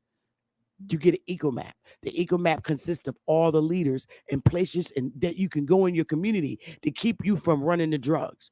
And of course, it's the church, it's the religious leader place, it's different shelters, it's the hospital, it's clinics, it's all different places. And I'm going to the same places to ask to donate. I don't care whether they give or not. But you're going to know the Wyatt Chief because she's coming.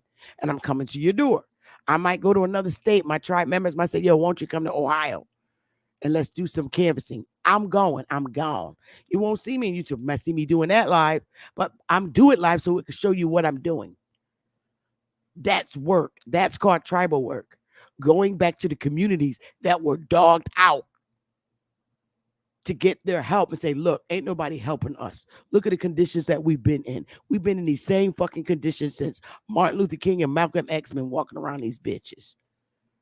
And nobody, Drew Ali. We're still living in the hoods.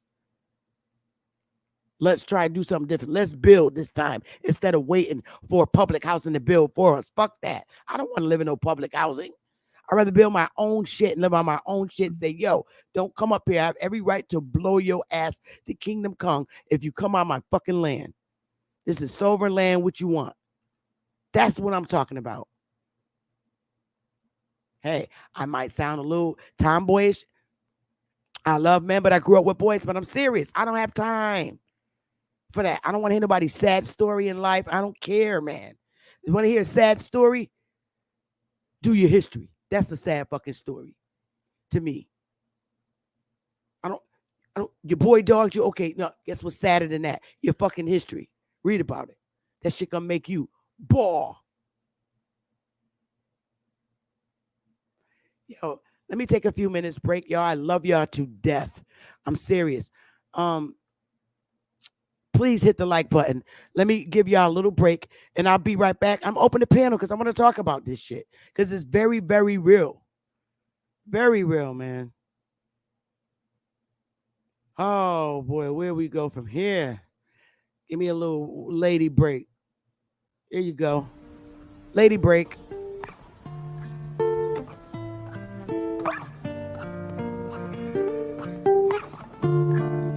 Long live Ag.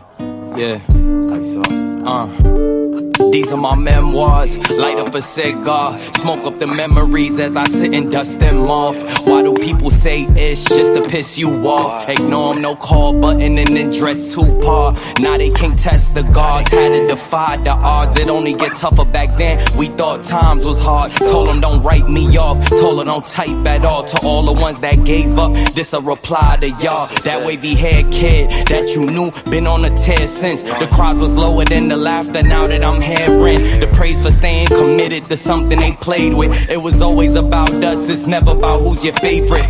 Took my insecurities and made my future more secure. The way we moving, it's like we really been here before. The proof is in the progress from the year before. Furthermore, we wanted to further things more.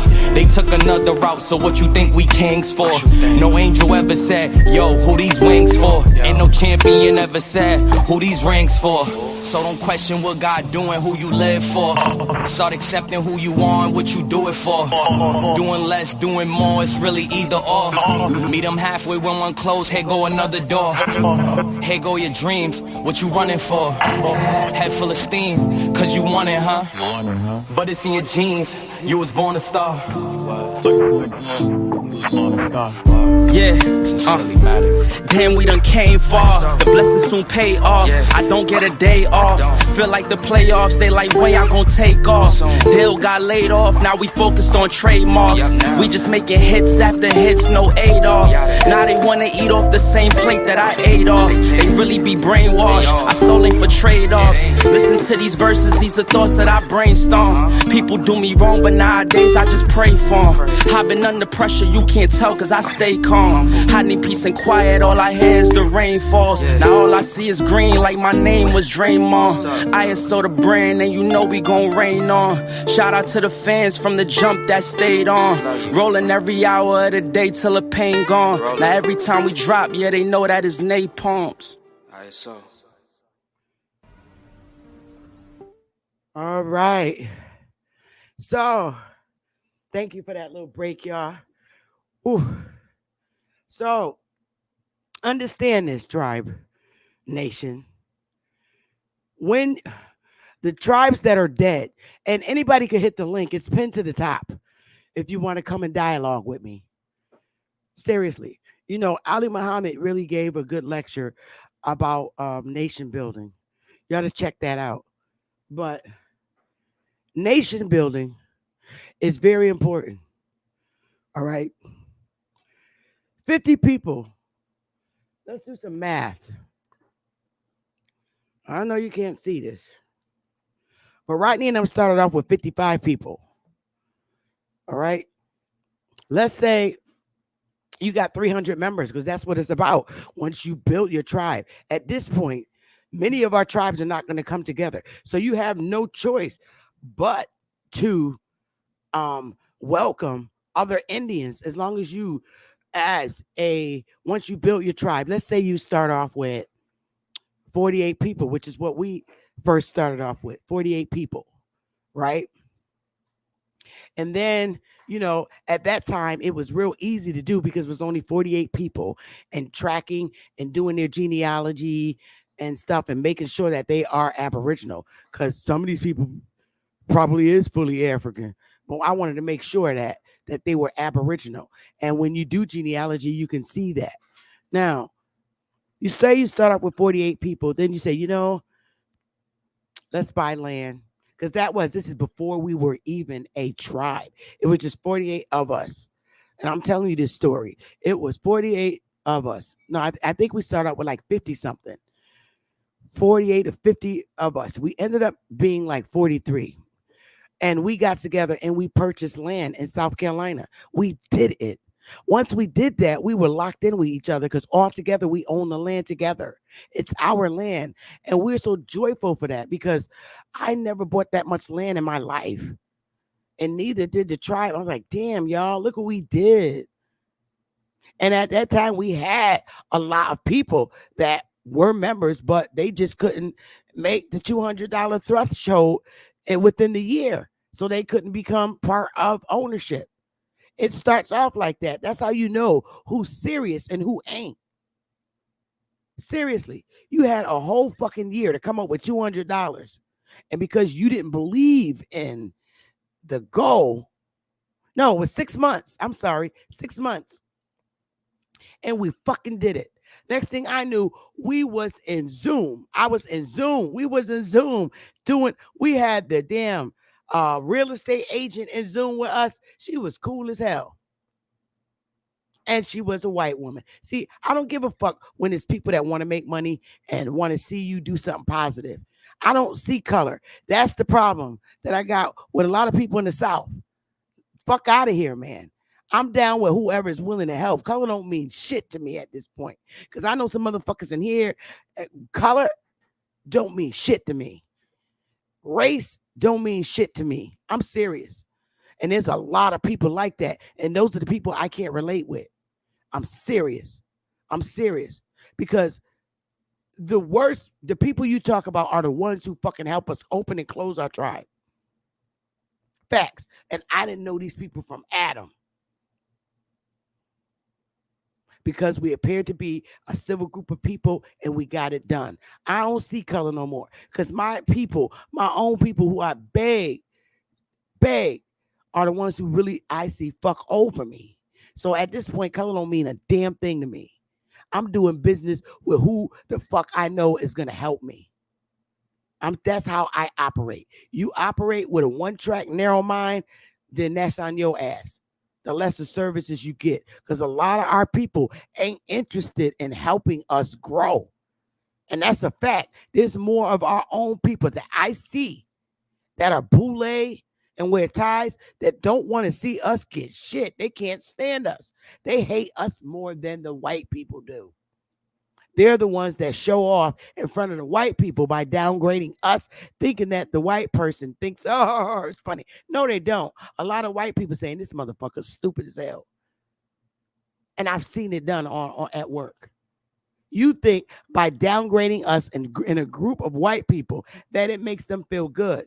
They really think that you're a fucking stupid nigga. Because you are. Because you don't know who you're making fun of in that group that's actually in a relationship or got a baby with a black person. That's the white motherfucker that want to whoop your ass. Because he can't stand your stupid ass. So you got to be careful who you talk to in front of, first of all, in this day and time. Because you don't know who's with who.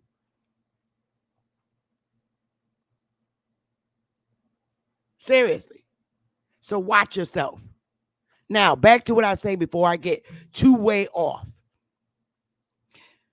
We started with those few people and we bought that land and we said, yo, I'm going to start a tribe. And we did. We got people that joined and they became solid. The number, we had 43 solid because we had, a not so great time in the beginning, but it turned out okay. And then we got more people that come in as members. We set up a system, and I'm always willing to help people set up their system. It's the motherfuckers that don't want to finish it out. When they start seeing the work they got to do, it's like they fucking run. I ain't running from shit. I love a challenge. Challenge make you stronger. And you build up your process. The first thing you want to do, conduct genealogy. Make sure that this person is an aboriginal to the Americas, North American landmass, or the British Islands, which are in North America. All right. You do that. And then you give them their membership numbers. And then you explain, you go through your bylaws. All this need to be set up straight. But people don't understand the work that it takes to do that. But it's work I love to do. I love the paperwork part. And then they become members. And then they come to an agreed amount to pay every month, which is called membership dues. And they get to claim that back in taxes. It's membership dues. The membership dues is what keeps the land going. It's what you describe to the IRS that you will do with the funds. Literally, buy land, build structures, build homes, open up whatever. You are exempt from the IRS. And this is what they expect to see when they audit. What are you doing with it? And there's nothing wrong with it. I don't have a problem with that. I don't want no smoke with this government. I don't. I want to be a decent person until we are in our own sovereign. So now, you find yourself, and then you got the money to buy land in 3 or 4 more other states, which is immaculate. That's what happens when you lock in as a nation. Buying land in 4 more other goddamn states. It's just incredible. And you never want to leave each other. And then when you look at the behaviors outside of YouTube, outside of your tribe, you're like, nah, I'm staying with Wire. Because we got so far. Not to say nobody else can't, but some people just don't want a nation. And that's cool. I understand that. But if you're talking about that's what you want, you want. But what you can't do is come in trying to change shit in a nation that's already established when they got their own government. We have our own government. We have 19 chiefs. We need them because we got 50 states. We need all our chiefs. And I respect all of them. So now I was able to relieve myself from doing certain things in the tribe because the other chiefs can handle it. I like to get out and do the canvassing, the fundraising. That's what I'm excited about. Because that's where the bulk of the money comes from. And when you raise that money, the government matches you. What you have, we can raise. I mean, do the math. If you have 100 members, right? And you want to raise money, and you tell those members, okay, if you got to get, you have 100 members, and 100 members could do this. 100 members, you obligate them to get 25 people. All 100 of those members, they got to get 25 people each to donate $100. This is how community work works. 100 of my members, okay, here's your goal. You got 1 year to get 25 people to donate $100. This is the community work you got to do. It consists of knocking on the doors. You got to get 25 people to donate $100. So you got 100 people.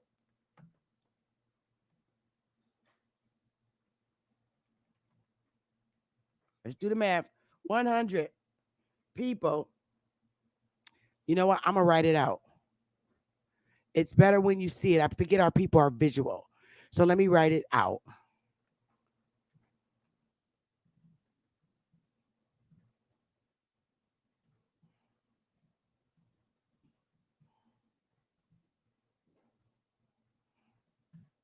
Okay.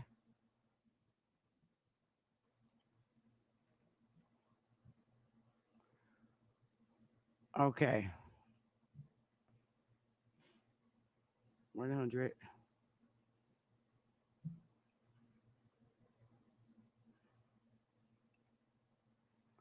2, 5.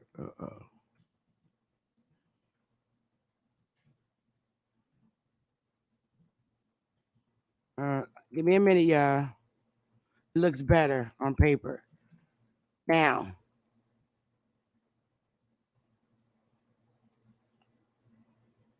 uh, oh, I wrote it wrong. Oh, my dumb self.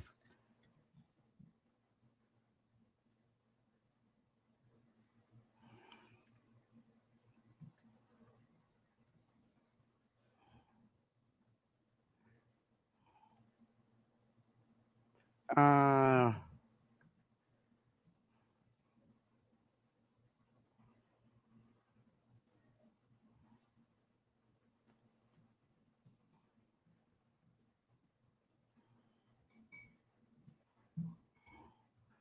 all right.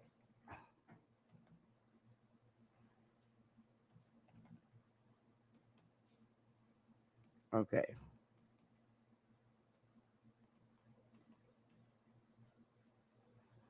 Okay, so that's right. I think I got it right now. Each member,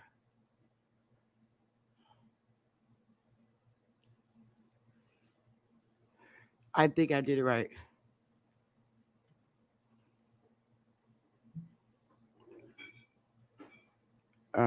Boy. Y'all got to be patient with me. I'm going to show you this really looks better on paper. Okay. All right.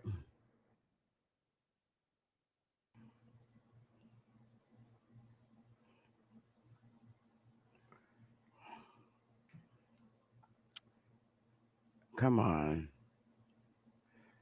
Okay. 25 times. All right. We got that. So,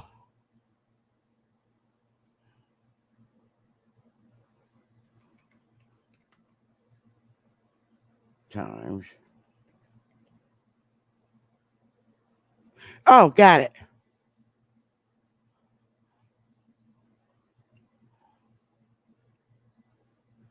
Here it is. Got it. Times.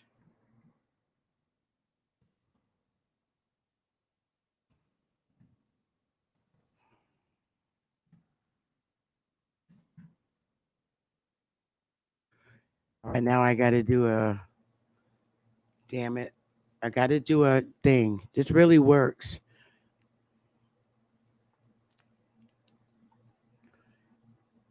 All right. Now I got to save this in pictures. Uh,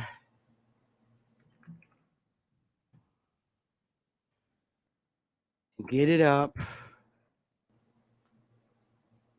See how people are visual learners. So let's get it. Let me get it up here. The picture. Oh, that's video. No, I need picture up here. Let me get these idiots out of here. Let me get this idiot out of here and put this up. There it is. Money. MO. Here we go. I think we got it. Now, here we go, guys. So here's how I want to explain it. So you got, say you have 100 members, right? 100 members. Solid. Each one of them are responsible for getting 25 people to donate $100. That's an easy job in our hood. You might not think it is, but it is. Sometimes you might get 4 people that'll donate 100. So you got to work a little more. But 100 members have to get 25 people to donate $100. All right. That's $2,500 each. That should be coming from each of those solid 100 members. That's a fact. So they're responsible for getting members to donate 2,500 bucks altogether. They got to come out. One member got to get 25 people to donate $100.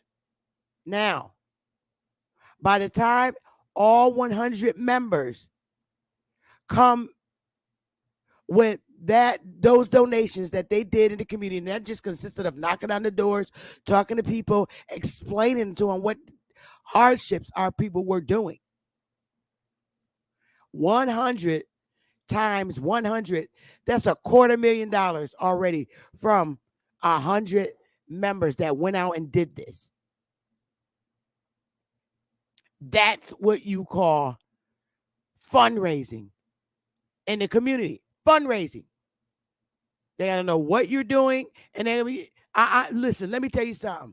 I'm walking my ass up to Pookie and Ray Ray, hands down. Ain't nobody eliminated from this.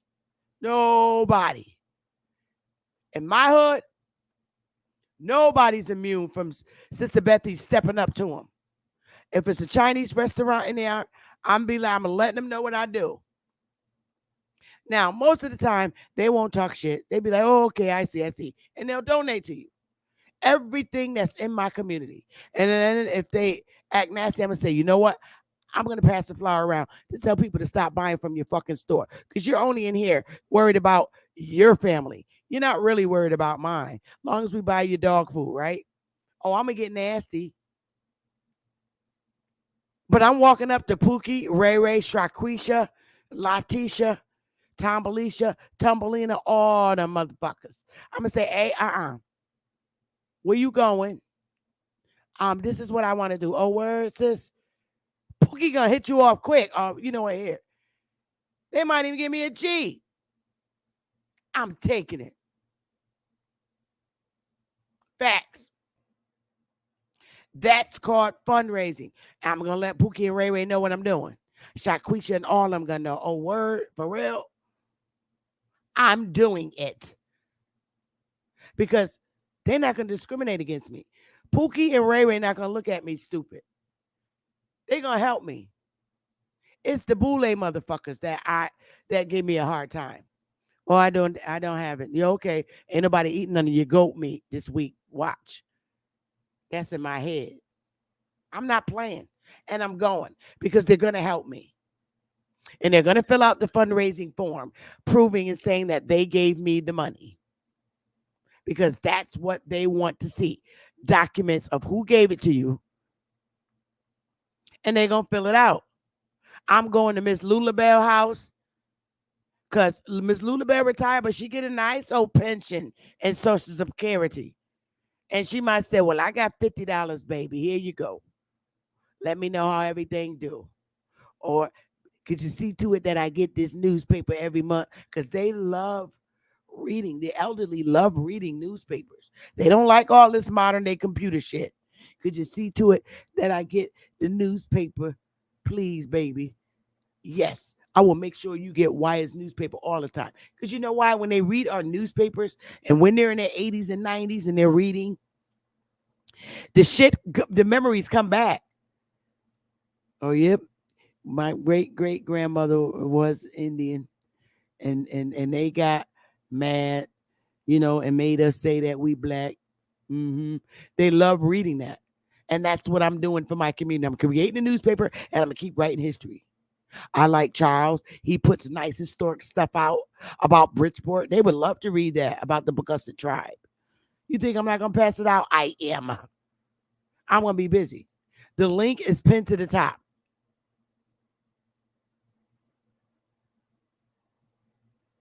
So that's what fundraising. People say, where the money coming from? You can buy the land, but damn, you're stuck. No, you're not. You go to your community to get that shit built. And if the government They see that you're decent and you're trying to do something and you're becoming reputable in the community, they will match that quarter million. But they want to see niggas work. That's what it is. We lack that. Doing our own work for our own established corporations and nations. Do some work. Oh, damn. She raised 250 goddamn $250,000 within 1 year from her community. They like her. We can match it. You see the government a different way than I do. And I'm just not this arrogant nigga woman. I come in and I behave along with my community because that's where I meet them at. I got to meet them where they're at so I could then revert them to a brighter side of life. I'm not trying to put you in the corporation. I'm trying to get you to think civilly for a minute. Just think straight. The whole world is not against you. Oftentimes, it's 90% of you against yourself. And that's what a lot of our people. We all experience horrible financial predicaments, horrible personal relationship with loved ones. Sometimes you got to cut love off. It's for real. In order to accomplish your goal, it consists of cutting love off. Love is some bullshit sometimes. For real. You got to cut that shit off. Me, you do.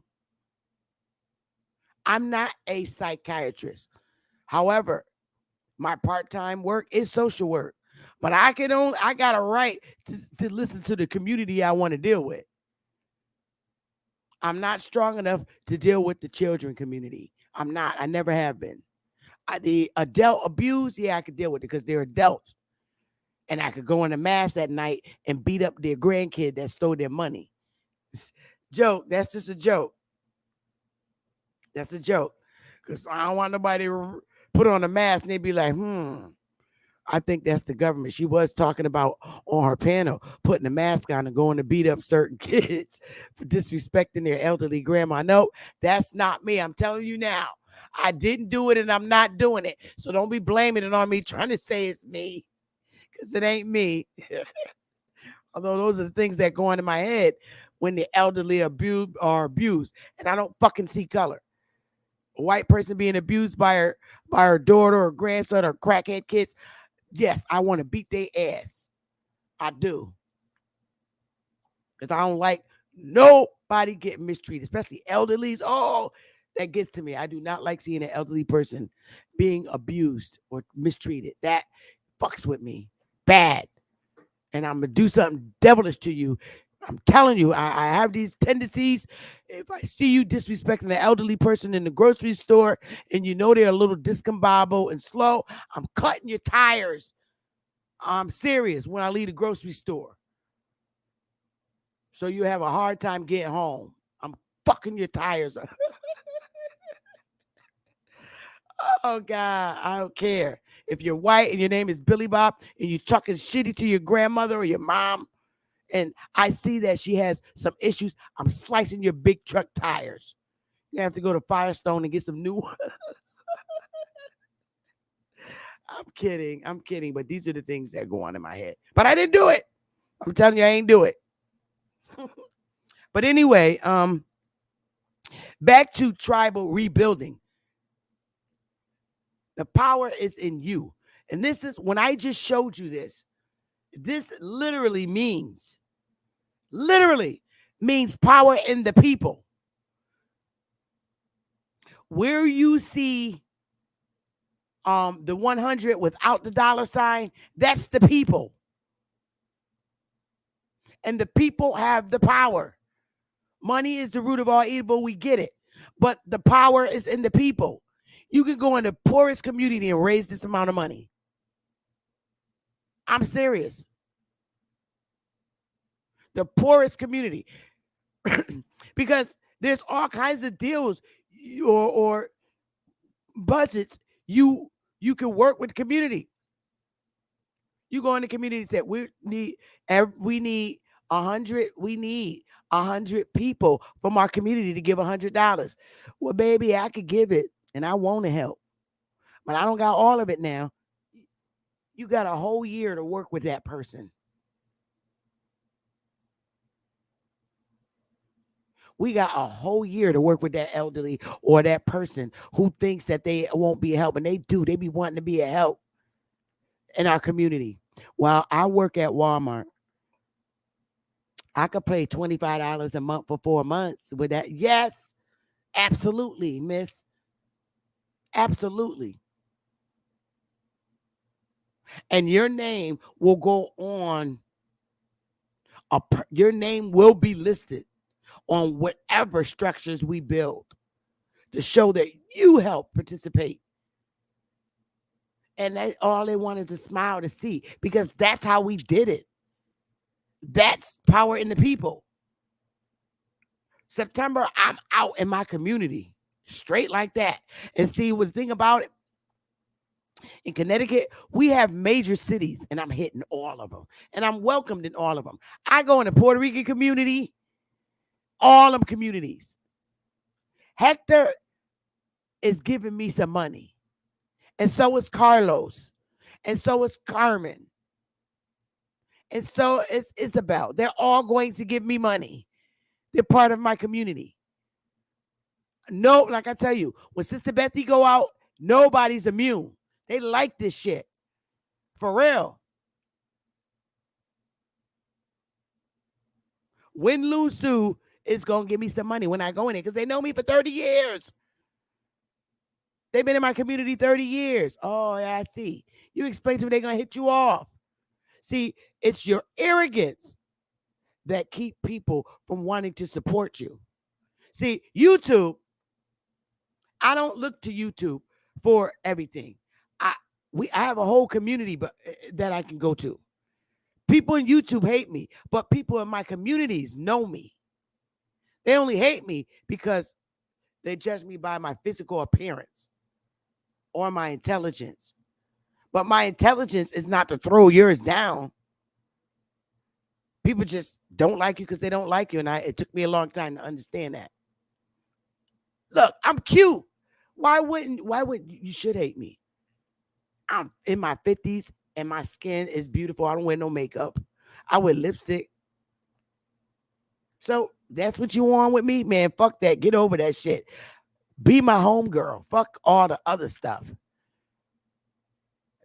Fuck what I look like. Love what I'm trying to do. I rather be your homegirl. Don't hate me. Don't hate on me. I'm not on that shit. I have my what you call 24-hour convenience, if you know what I'm saying. Yeah, now I think all y'all sisters know about that by this time. What I mean, I'd rather be cool with you. No, yes, I'm in support of asking for a donation. Yes, baby girl.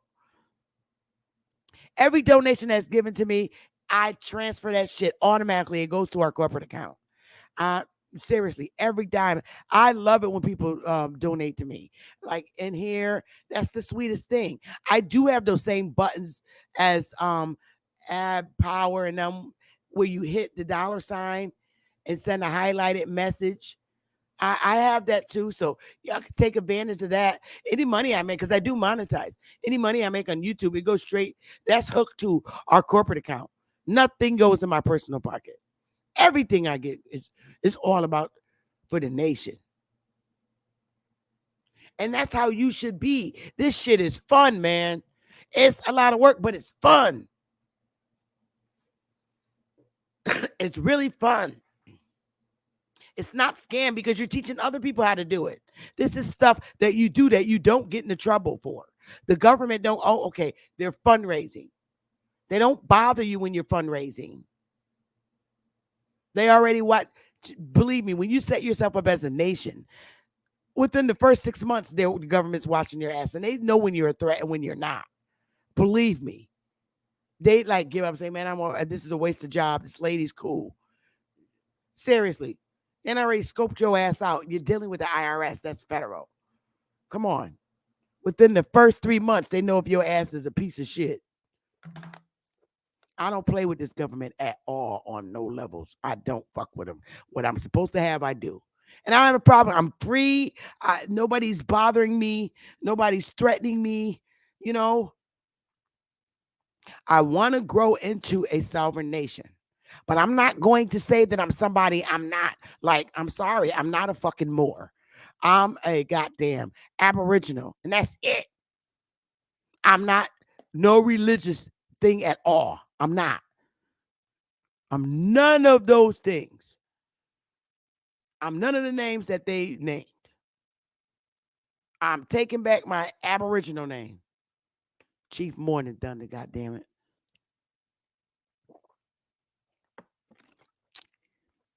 My mother named me Be the One. That's what my name really is. Be the One.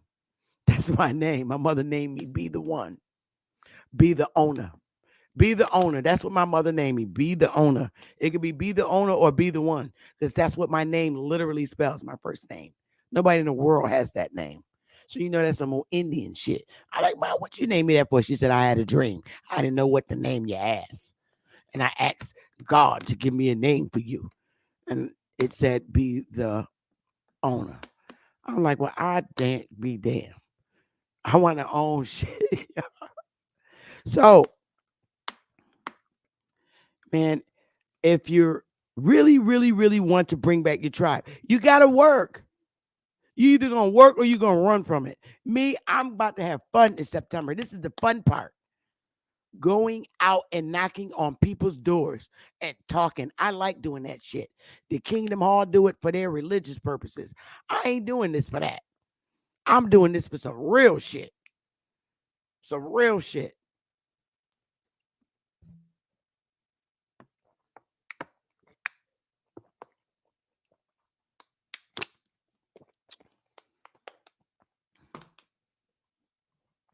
I'm not knocking on nobody's door talking about, are you saved? Look, if you're home, you're safe. Bottom line. I'm coming to Pookie and Ray Ray and everybody in the damn hood. September, I'm out. That's the month to go. And I'm going to be live while I'm doing it to show you how it's done.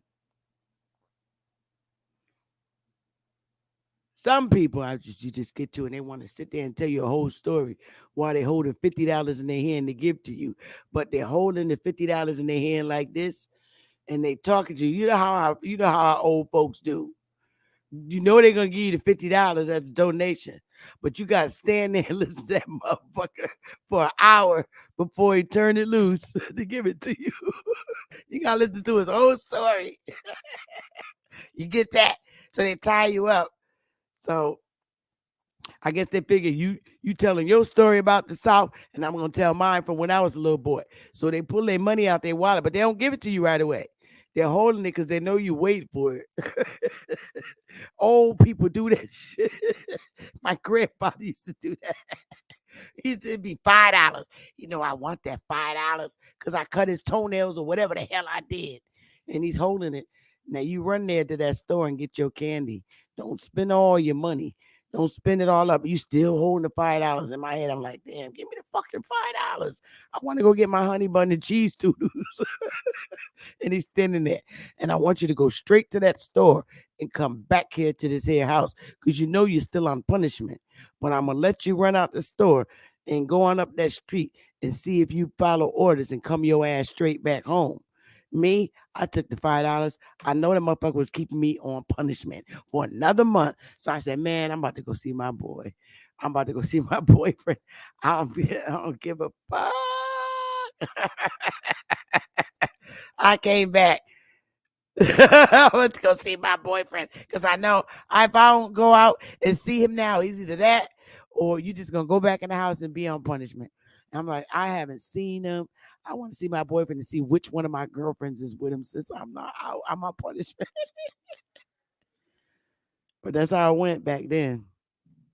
I was 13, my grown ass. Anyway, so I'm all about building. And if you're not ready to build your tribe, then you just ain't ready. You're just in YouTube for the fun. Some people are literally in here for the real shit. All right.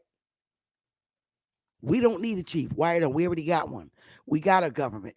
We're trying to help you get yours. You don't want the help? Ain't nothing I could do. Some you want to bring back the holdup of the dead tribes coming back to life. You're the holdup.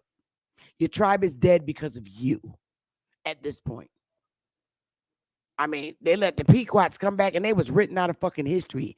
It was even in a treaty to write their asses out. So if y'all not using y'all heads to do nothing civil to bring back the dead tribes that this government forcefully killed by paper, then that's y'all. I can't force you. I'm going to continue to have the meetings in Zoom.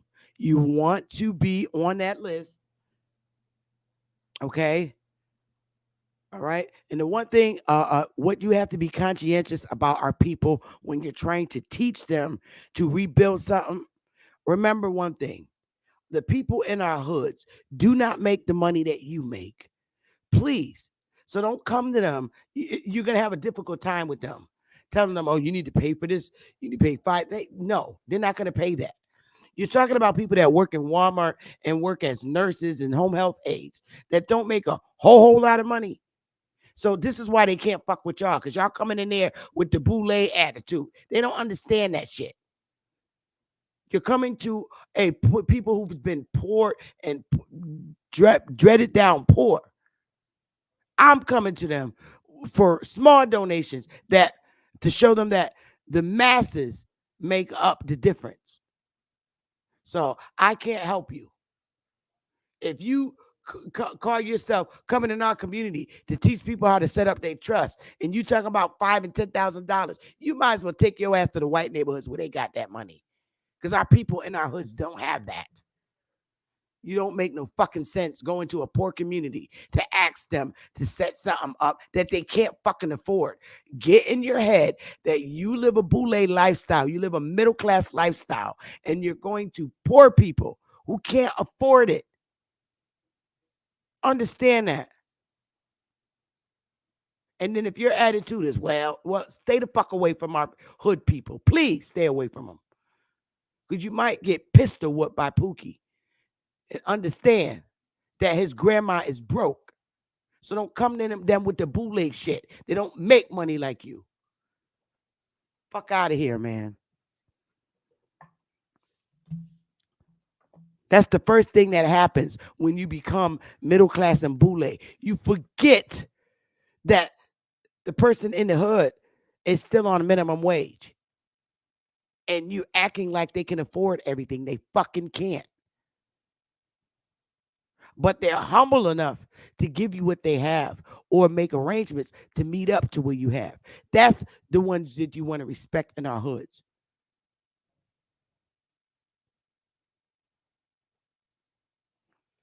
So you boule people, this is what I mean. Or you middle class people who can't fathom and understand the mindset and the income bracket of the working class people. Because if I can't afford shit, I ain't getting it. I don't give a fuck who you are. If I can't afford it, I'm not getting it. Serious. If I can't afford it, I'm getting it. And I live a middle class life and I can't fucking afford everything. And if I can't afford it, I'm not getting it. And I'm not going to bust my ass to make sure somebody else get it. If I can't get it, you ain't getting it either. The fuck, I come first. So people got to understand that. Not everybody make it, including me. So what? I got a job. It's still shit that I want and I can't afford it. And I probably won't see it even at my death. But anyway, y'all know what our website is. And I'm going to put it right here.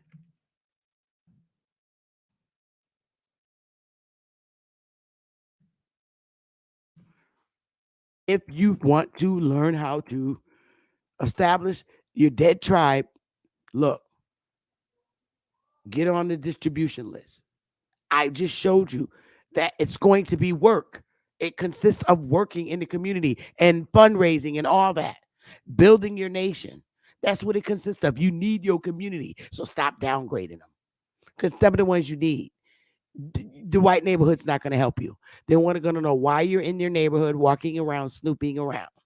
In Connecticut, they say if you see something strange, call the police. So look, stay in your own neighborhood. For real. Mind your business. But the community that you downgrade is the community that you need. I need my community, so I'm not downgrading them. I'm showing them their worth. And that's what you got to do.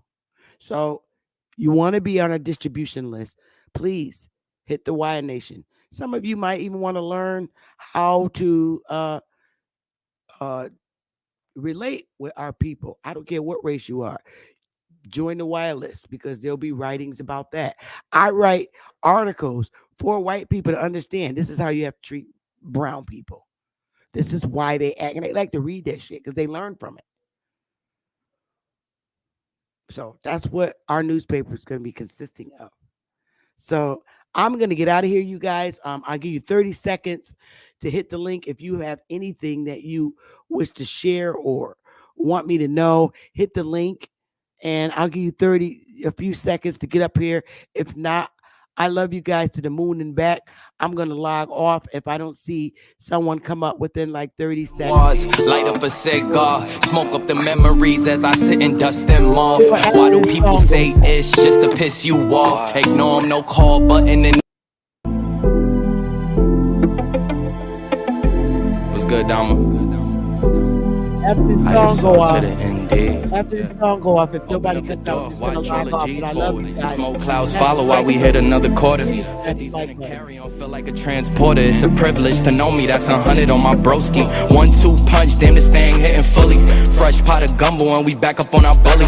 Beat by Dama, shout out to the boy Cushy. Now I'm everything I could be, shades on with a hoodie. Off a little something so you think I got my eyes closed. These is one and none, no baby, these is not those. Getting so much chicken blockheads out of tacos. Getting so much packs like we gotta scan a barcode. Getting so much A, cause we working out of ISO. Should've went Indies, but you didn't, now you dry snow. Baby come to Brooklyn, yeah, you know they moving shice though. Told her pull it over, ain't gotta read no rights though. Everything a process, checking the deposits. Got a shoe closet, many compass closet. He a true prophet, in a true pocket.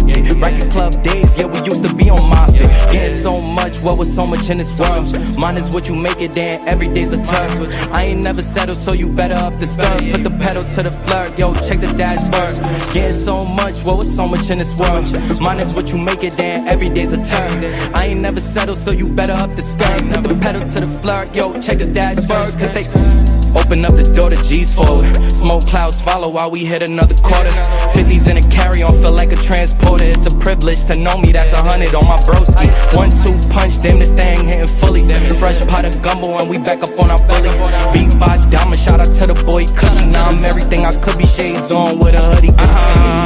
Hey, you know that hoodie ISO. When we touch stage, and you know that it's a light show. If you ain't got no Zod, then you can't join the site, bro. It's in the hood doing stick-ups with a rifle. I just keep it business, man, if I don't really like you. She was trying to front, but she still let me pipe, though. I can stay fat, I don't need lipo. Taping up my breath for insurance like Geico. Getting to the chicken like we eating out at Roscoe's. We was in the hood, really trapping off for iPhones. People move fake, then they act like they're reliable. Always speak truth right here on the Bible. Never stoop low, I'ma always take the high road. Now my son won, I'm like, damn, where the time go? If I say I love you, I'ma always tuck my pride, bro. I'm Esco with the bars, got me feeling like Pablo. Ayy, living for the moment, I don't know about tomorrow. Do this for the people that just wanna see me shine, though. They was trying to rush us, but we really took our time, though. You ask me how I'm feeling, I'ma speak what's on my mind, bro. Booking up the flight, I think I'm trying to go to Cabo. I just wanna travel, going in and out of time zone. Came up from the bottom, and this is really mind blown. Conscious to the U and Dillmatic, we the combo.